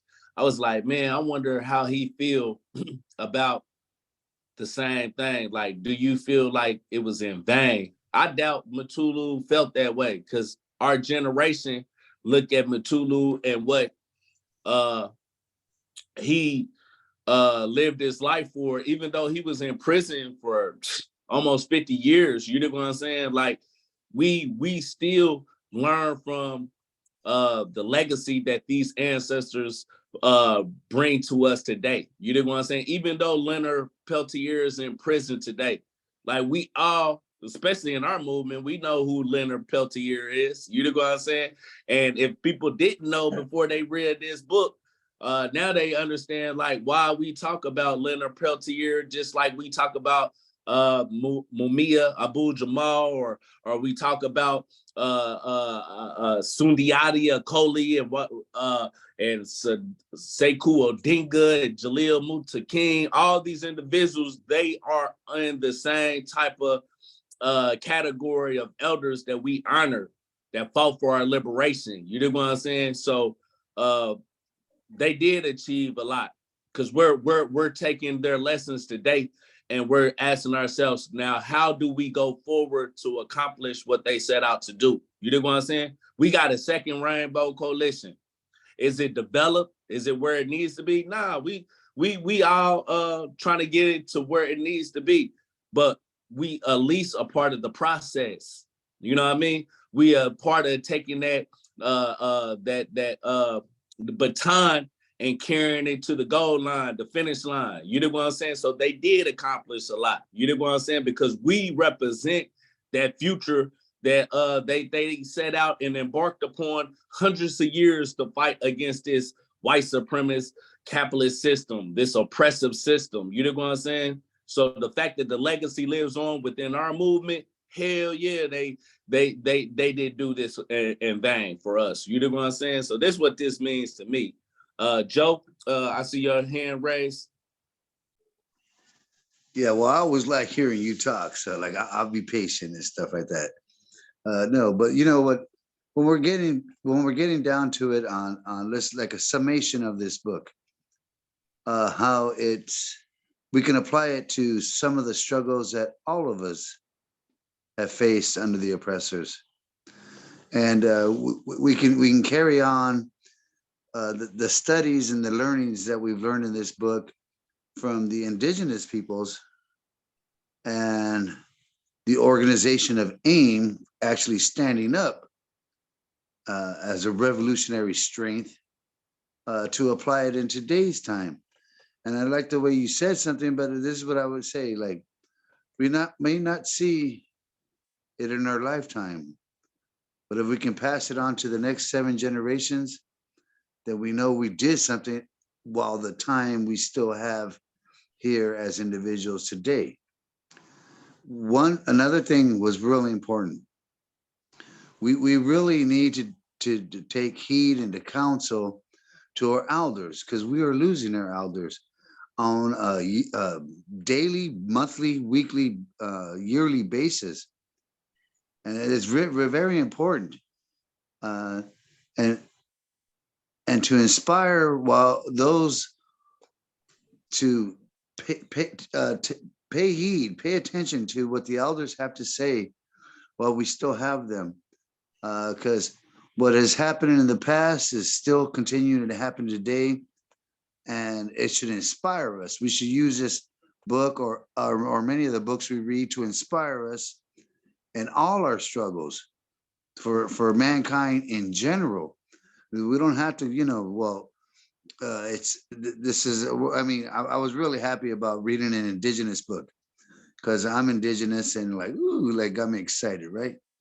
But I'm excited about reading the Young Lord's book next. I'm really excited about that. But this is what's very important, and like you mentioned it, and I'll be brief. I'll mention this is the importance of the new Rainbow Coalition. We are still here. We are still fighting, and we are still leaving a legacy for those that come afterwards.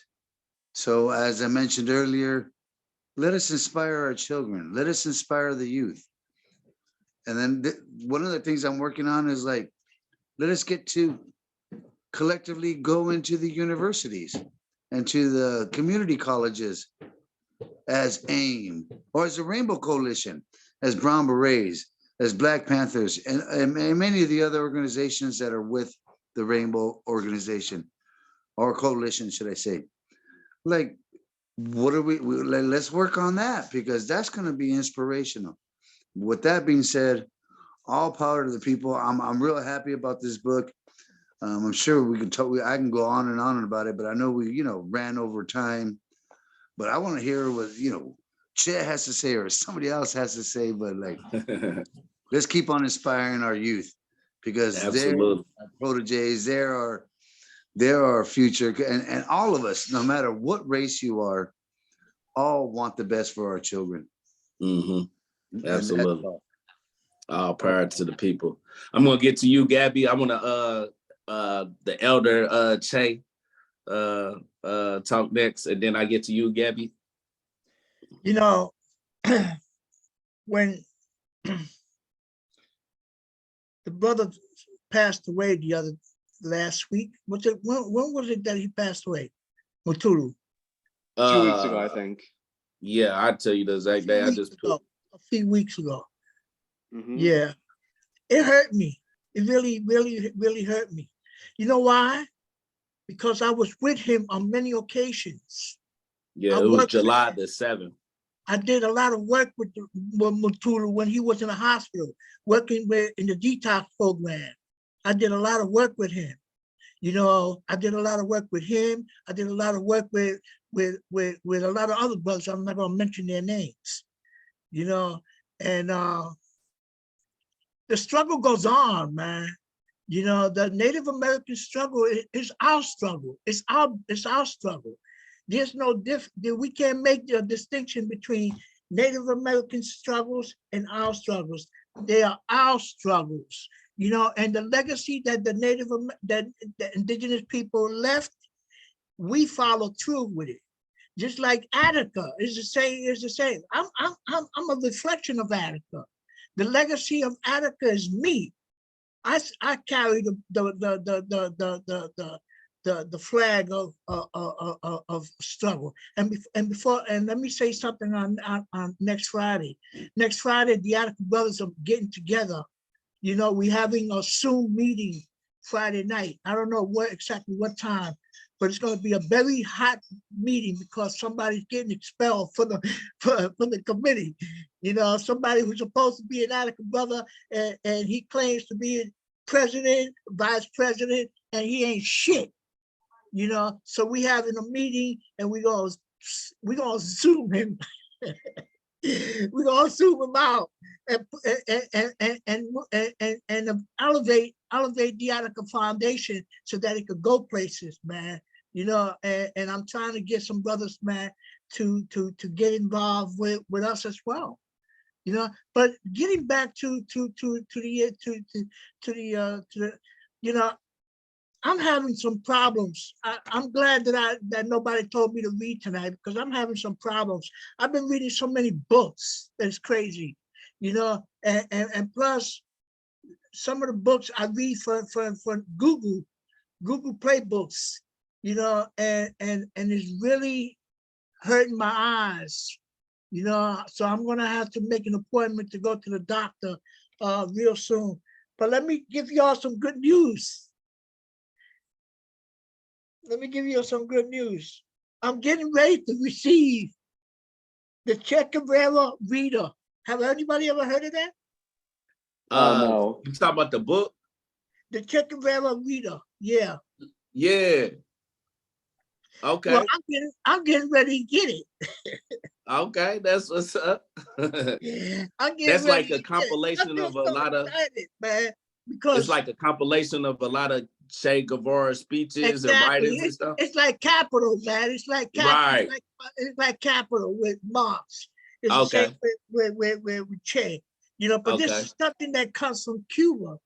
You see, most of the writers did this in Cuba, and it's been floating around until it got to the United States, and now it's gonna get in my hands. Yo, Che, where can I get one, Che? Come on, where can I get one? Don't leave us out, man. Well, maybe I utilize that as another one of our readings. Maybe we could do that someday. You know, within the next, or maybe within the next few months, we could use this book as a lecture. Oh hell yeah! That book is like Capital Cuban edition. Exactly, it's like Capital, man. You know, and but anyway, we getting back. We gotta follow through. We gotta, you know, like and you know, we our struggle, man, it's not easy. You know, struggling is not easy, but we need to continue following the struggle. The struggle will never end as long as we follow up with it. Right. You know, just like Attica. Attica were, you know, Attica still lives because I live. Right. Because I live, Attica lives. You see, so the struggle of the Native Americans continue to live because we make it so. It's within our blood, within our souls, within our minds to follow up and keep on and pick up what they left off and keep on going. Absolutely. Oh yeah. It's a chain of reaction, man, that goes through our life, man. Struggle is a chain of reaction. Let me ask you a question. Yeah. The fact that you was a part of, you know, the Black Panther Party, Young Lords, Attica, seeing us, this generation of revolutionaries, the Second Rainbow Coalition, the White Panthers, Brown Berets, Young Lords, yeah, especially like the Young Lords coming back. Like, how does that make you feel? Like, has there been times that you question, like, man, was this a sacrifice that was for naught? But now seeing like I know when High Thurman found out about the Second Rainbow Coalition, when he reached out like right after we found it, and it was just like made him so, like, it gave him new life. You know what I mean? It was like, yeah, that's what's up. You know what I mean? Like, how does it feel seeing another generation of revolutionaries carrying on the work that y'all was doing? It's like I said, it's a legacy, man. It's a legacy. You know what happened? What Fred Hampton and the Young Laws and the White Panthers, et cetera, man. What they left, we got to pick up and keep going with it. Right. You know, it's an unending process, man. It's an unending process. I feel good about the new one now. You know, I feel good because it only indicates, you know, that Fred Hampton still lives. Right. You know, Fred Hampton still lives in our hearts, in our minds, and in our struggles. And every time we move as who we are now, we got to always remember Fred Hampton. Absolutely. That's who founded it. Right. That's what you call our father. Right. You know what I'm saying? Absolutely. Absolutely. But I feel good. I feel it's a blessing, man. I feel good that. But there's a lot of things, you know. When it comes to that book, you know, that sister that wrote that book, there's a lot of things that I'm quite sure she left out, and probably I'm not even going to talk about, man. You know, because there's a lot of things that happen, you know, going to the ending part of the Young Laws. A lot of stuff happened that I'm really not thrilled with, you know. Yeah.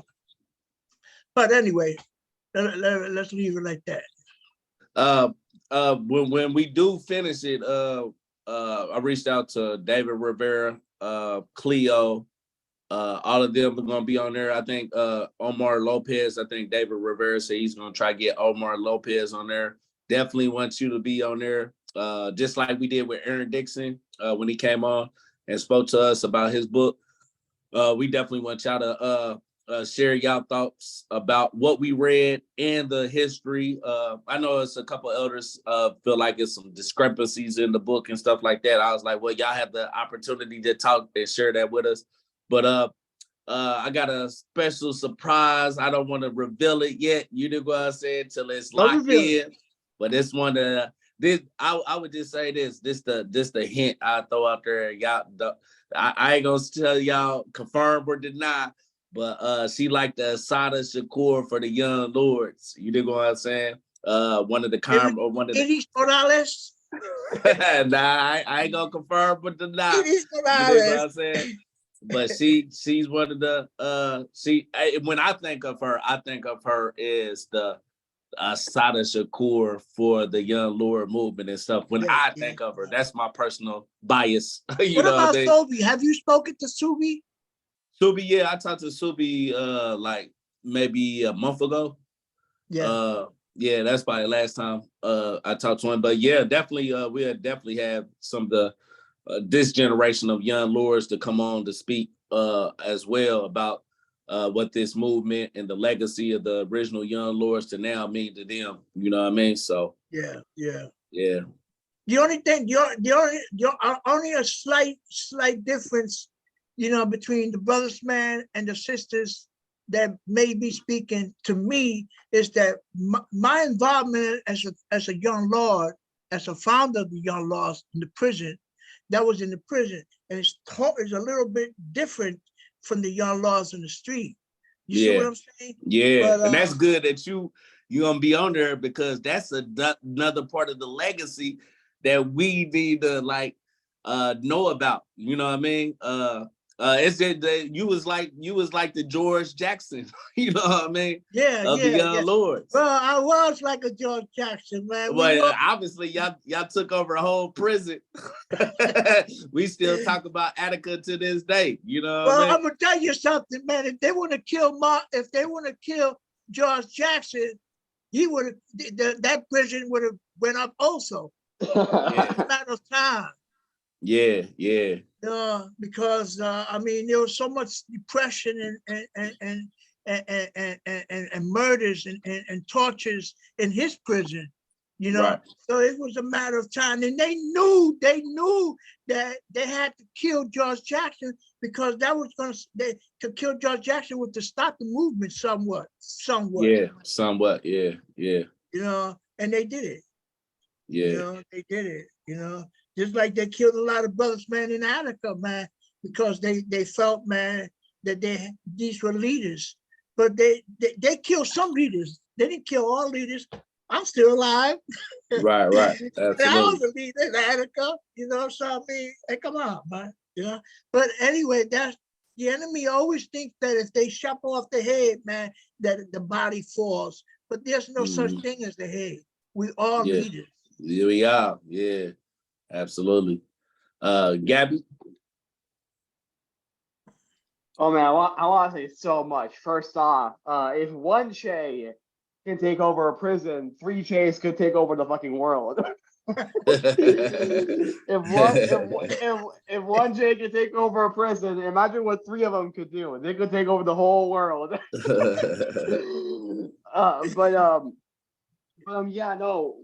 That last thing that y'all said was right, because the bourgeois think that revolutionary movements are like a head and a body. If you cut off the head, the body dies. But as y'all said, there is no such thing as a head. There is no such thing. As Mao said, there is no such thing as liberators. Liberators and emancipators don't exist. We are the ones that are going to liberate ourselves. Yeah, we are our own. Exactly. Yeah. We are our own liberators. We all of us are going to liberate ourselves. And the revolution and the vanguard party, it does not belong to one person or a small group of individuals. The party is all of us. The party is me. The party is you. The party is Che. The party is everyone who's a revolutionary. The party is everyone who says, what, things need to change right fucking now. That's what the party is. And even though some of our fellow comrades will pass away, even though some of them will unfortunately meet their demise either through the state or by dying of old age, hopefully, or by disease or whatever, that does not mean that the revolutionary ends. Because as revolutionaries, we have to pick up where they left behind. We have to pick up their legacy. We have to pick up where they left behind, and pick up the gun back up and be able to move forward. I want to see a quote from Che Guevara, and I think y'all may know which quote I am going. Y'all might know what quote that I'm gonna say. I just need to find the quote somewhere here. But yeah, I know. there's no such thing as liberators. There's no such thing as someone coming to save us or liberate. As revolution does not happen from top to bottom. It happens from bottom to top. It starts from the base, and then that base changes the superstructure. You know, we're the base.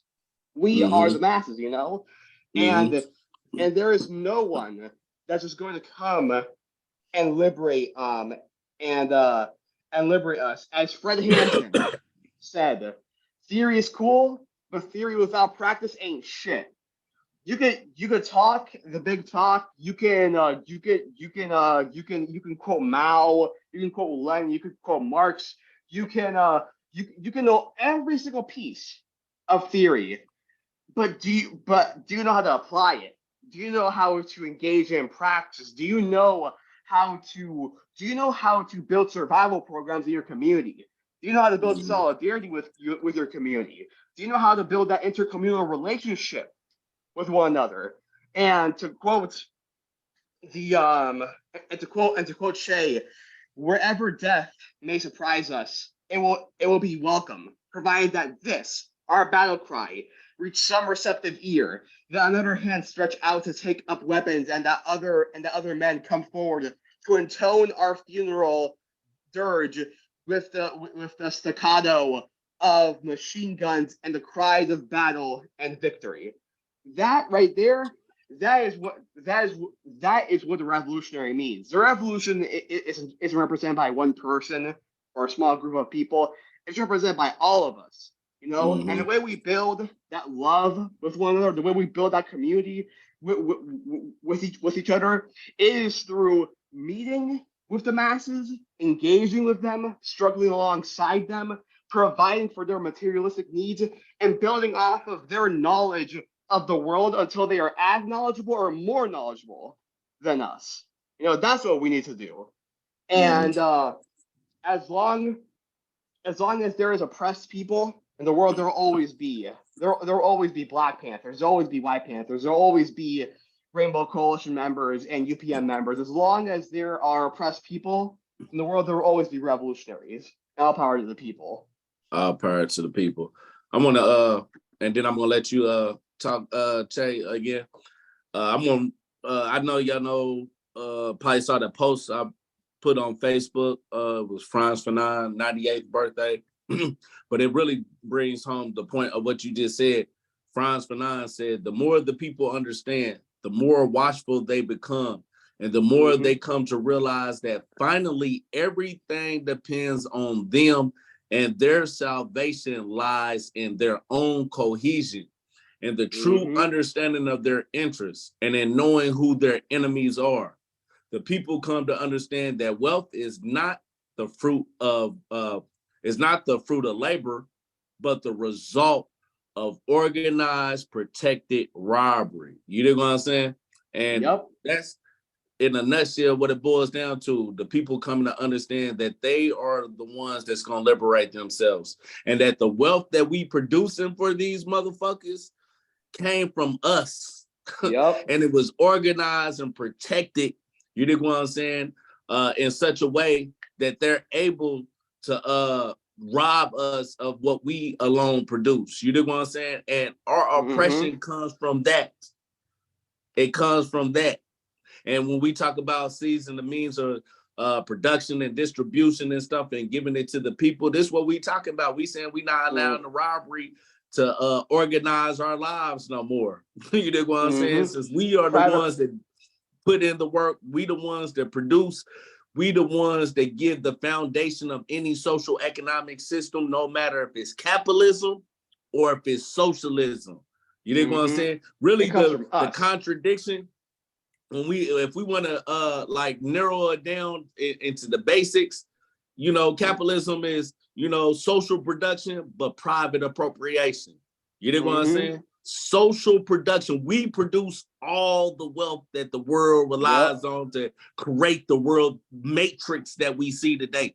But we resolve that once we realize our own power is our social production needs to be privately appropriated by the people. And this is how we resolve this contradiction under this system. You know what I'm saying? Once the people come to grasp that, like Marx used to say, you know what I mean? Once the people come to grasp this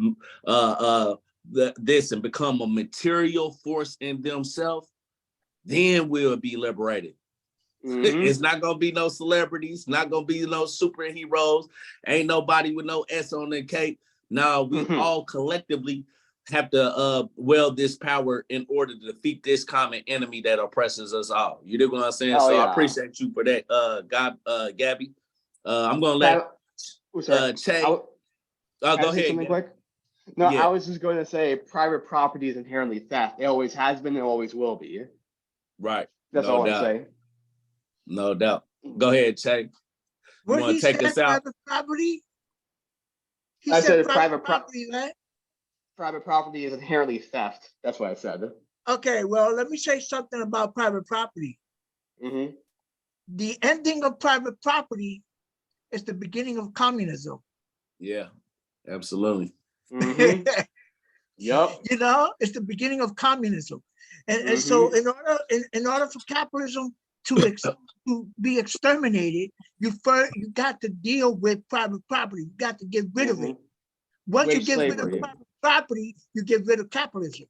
Now, let me say what Marx said. Marx said that a lot of people deal with a lot of philosophies and they read and they talk and all this other stuff.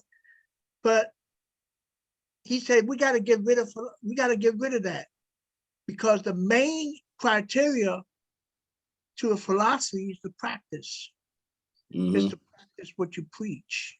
You know, and this, you know, life is full of contradictions, man. And there's contradictions that make the world go around and makes the world change. And so when we talk about, man, when we talk about putting down the gun, let's say, we got to pick it up first. Right. Right.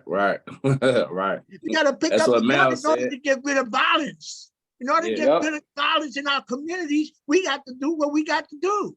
Right. You know, I'm coming from you. Right. You know, I'm coming from you.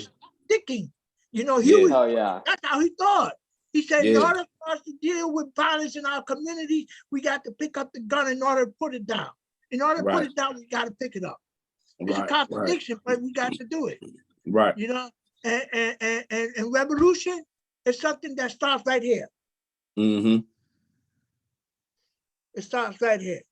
Right. You know, what if I was to revolutionize 67, 68 years ago, you know, I probably wouldn't have been here talking to you. You know, but what revolutionized me, the first thing that hit me, that woke me up, was the autobiography of Malcolm X. You know, he made me think about me, because I didn't love myself, just like black people didn't love themselves for a long time. I didn't love myself either. I hated myself. You know, but Malcolm made it so simple. He said, love yourself, man.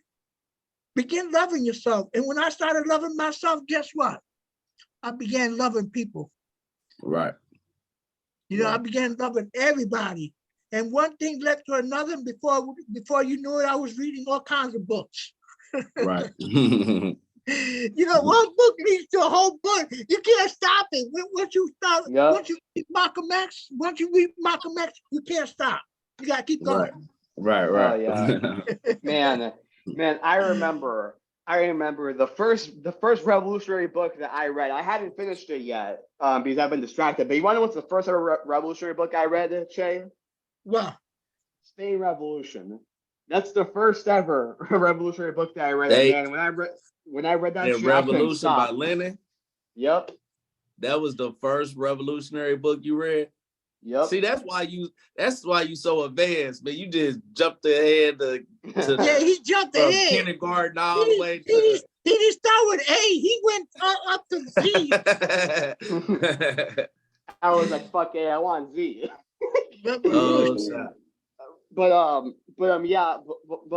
yeah, Che, I 100% get what you're feeling, man. Because when I became class conscious, right? When I read those revolutionary books, because the primary way I read was through self-education, but it was also through self-criticism and criticism from my fellow comrades. You know, it was from other comrades helping me along the way, encouraging me, and helping me solidify my knowledge on things. You know, that's what really helped me. But man, when I became class conscious and when I understood how everything in society worked and why things were the way they were, I was just like, it opened my eyes to everything. You know, all of a sudden I understood why things were the way they were. You know, I would look at places like Africa or Cuba or Asia and so on and so forth. I would understand why there was so much death and why there was so much poverty and why things were the way they were. But once I became class conscious, I understood. You know, I understood that we live in a world that's poisoned by oppression, that's poisoned by capitalism, by imperialism, by white supremacy, by settler colonialism.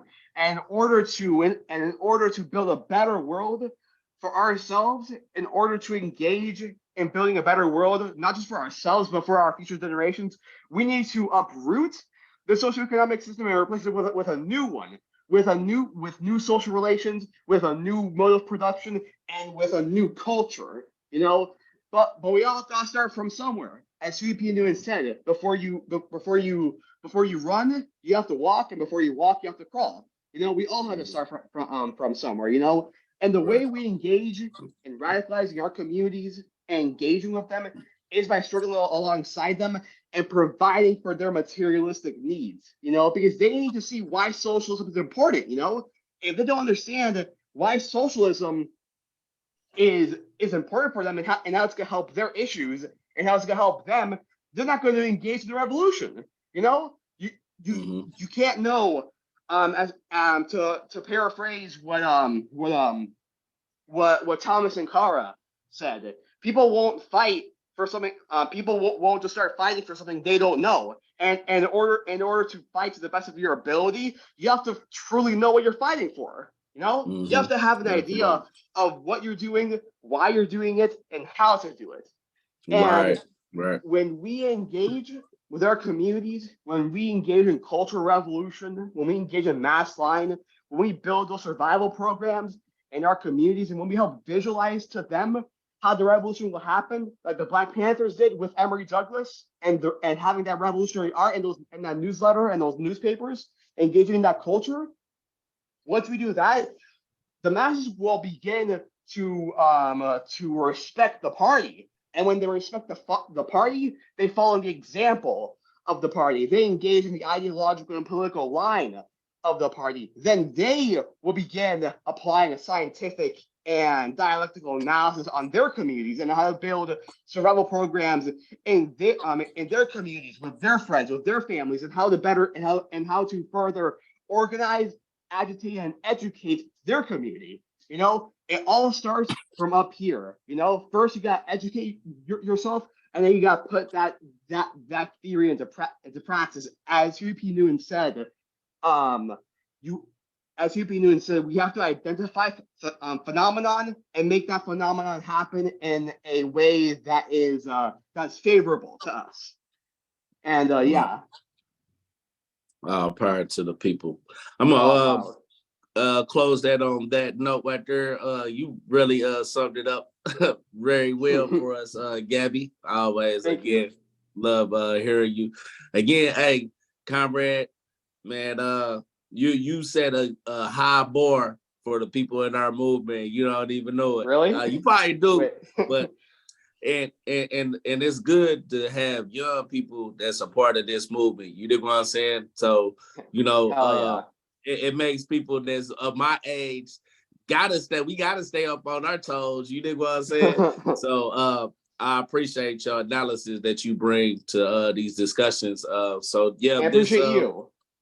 I appreciate you, man. I appreciate all the work that you do. I love you guys. Appreciate it. No doubt. Let me say something before you close up. Okay, yeah, you'll be the last one. Hell yeah, the elder. You know, the second coalition, you know how I see it? How you see it? As a future vanguard of the struggle. That's how I see it. Yep. I see as a future vanguard too. Yeah, this Yeah. ain't gonna be like no China one party. This is like a revolutionary intercommunalist party that's gonna grow to be the vanguard of this generation. Yeah. Yeah. So it's a lot. It takes a lot, man. A lot of education. Because we not only have to educate ourselves, but we have to educate the people, and we have to do it in more ways than one. That's how Fred Hampton's doing it with feeding the children. That was a form of education. Yeah, absolutely. A form of education, you know. Yeah. And so we had to do the same thing that he did. Absolutely. Yeah, absolutely. This why this committee, this book reading program is a strategical part of the Second Rainbow Coalition. This is why I'm on here. You know what I mean? That if I don't contribute anything else significant, like I want to always contribute to this committee, this book reading program, because this is what's gonna transform us and make us fit to be masters and rule the state, come to state power. You know what I'm saying? This right here is gonna make us fit for state power. You know what I'm saying? Yeah, exactly. So, The kids of the proletariat. No doubt about that, man. No doubt about that. You know, it's just like dialectically, when you look at a plant starts with a seed. Yeah. You know, and what happens? The seed fertilizes the ground, and it grows and it grows into a plant. But it has to go from the seed. So this is what we are. We are beginning stages of what we will become later on in life. Absolutely. Exactly. Absolutely. And how we reach each strategic stage is going to be different, because all of our materialistic conditions are different. How we apply theory and dialectical and historical materialism will each be different. But at the end of the day, regardless of how it is applied, the end result will always be the same: to move class struggle forward and achieve communism. That is the end goal. No doubt. But with that said, we'll be back at it Sunday, 2 p.m. Stay up on Shamako and Zen, Gabby. If you in that way, I will. Put like this. I start getting on them around like 10 minutes, 15 minutes before, to make sure I know somebody gonna open up the room. So do the same thing. So by the time it gets like 5 minutes before the start time, you already got the Zoom open and so people ain't waiting and stuff like that. So just stay on Zen and Shamako, either one. Gotcha. Well, thank you for that advice, Kwame, and for anyone who's watching this, all power to the people and Panther love. Hey, Comrade Joe. Absolutely. All power. All power. All power to the people. Let us stay strong, because we got a lot of work to do. Absolutely. I love you guys. You too, y'all. You too. I love you guys. All right now.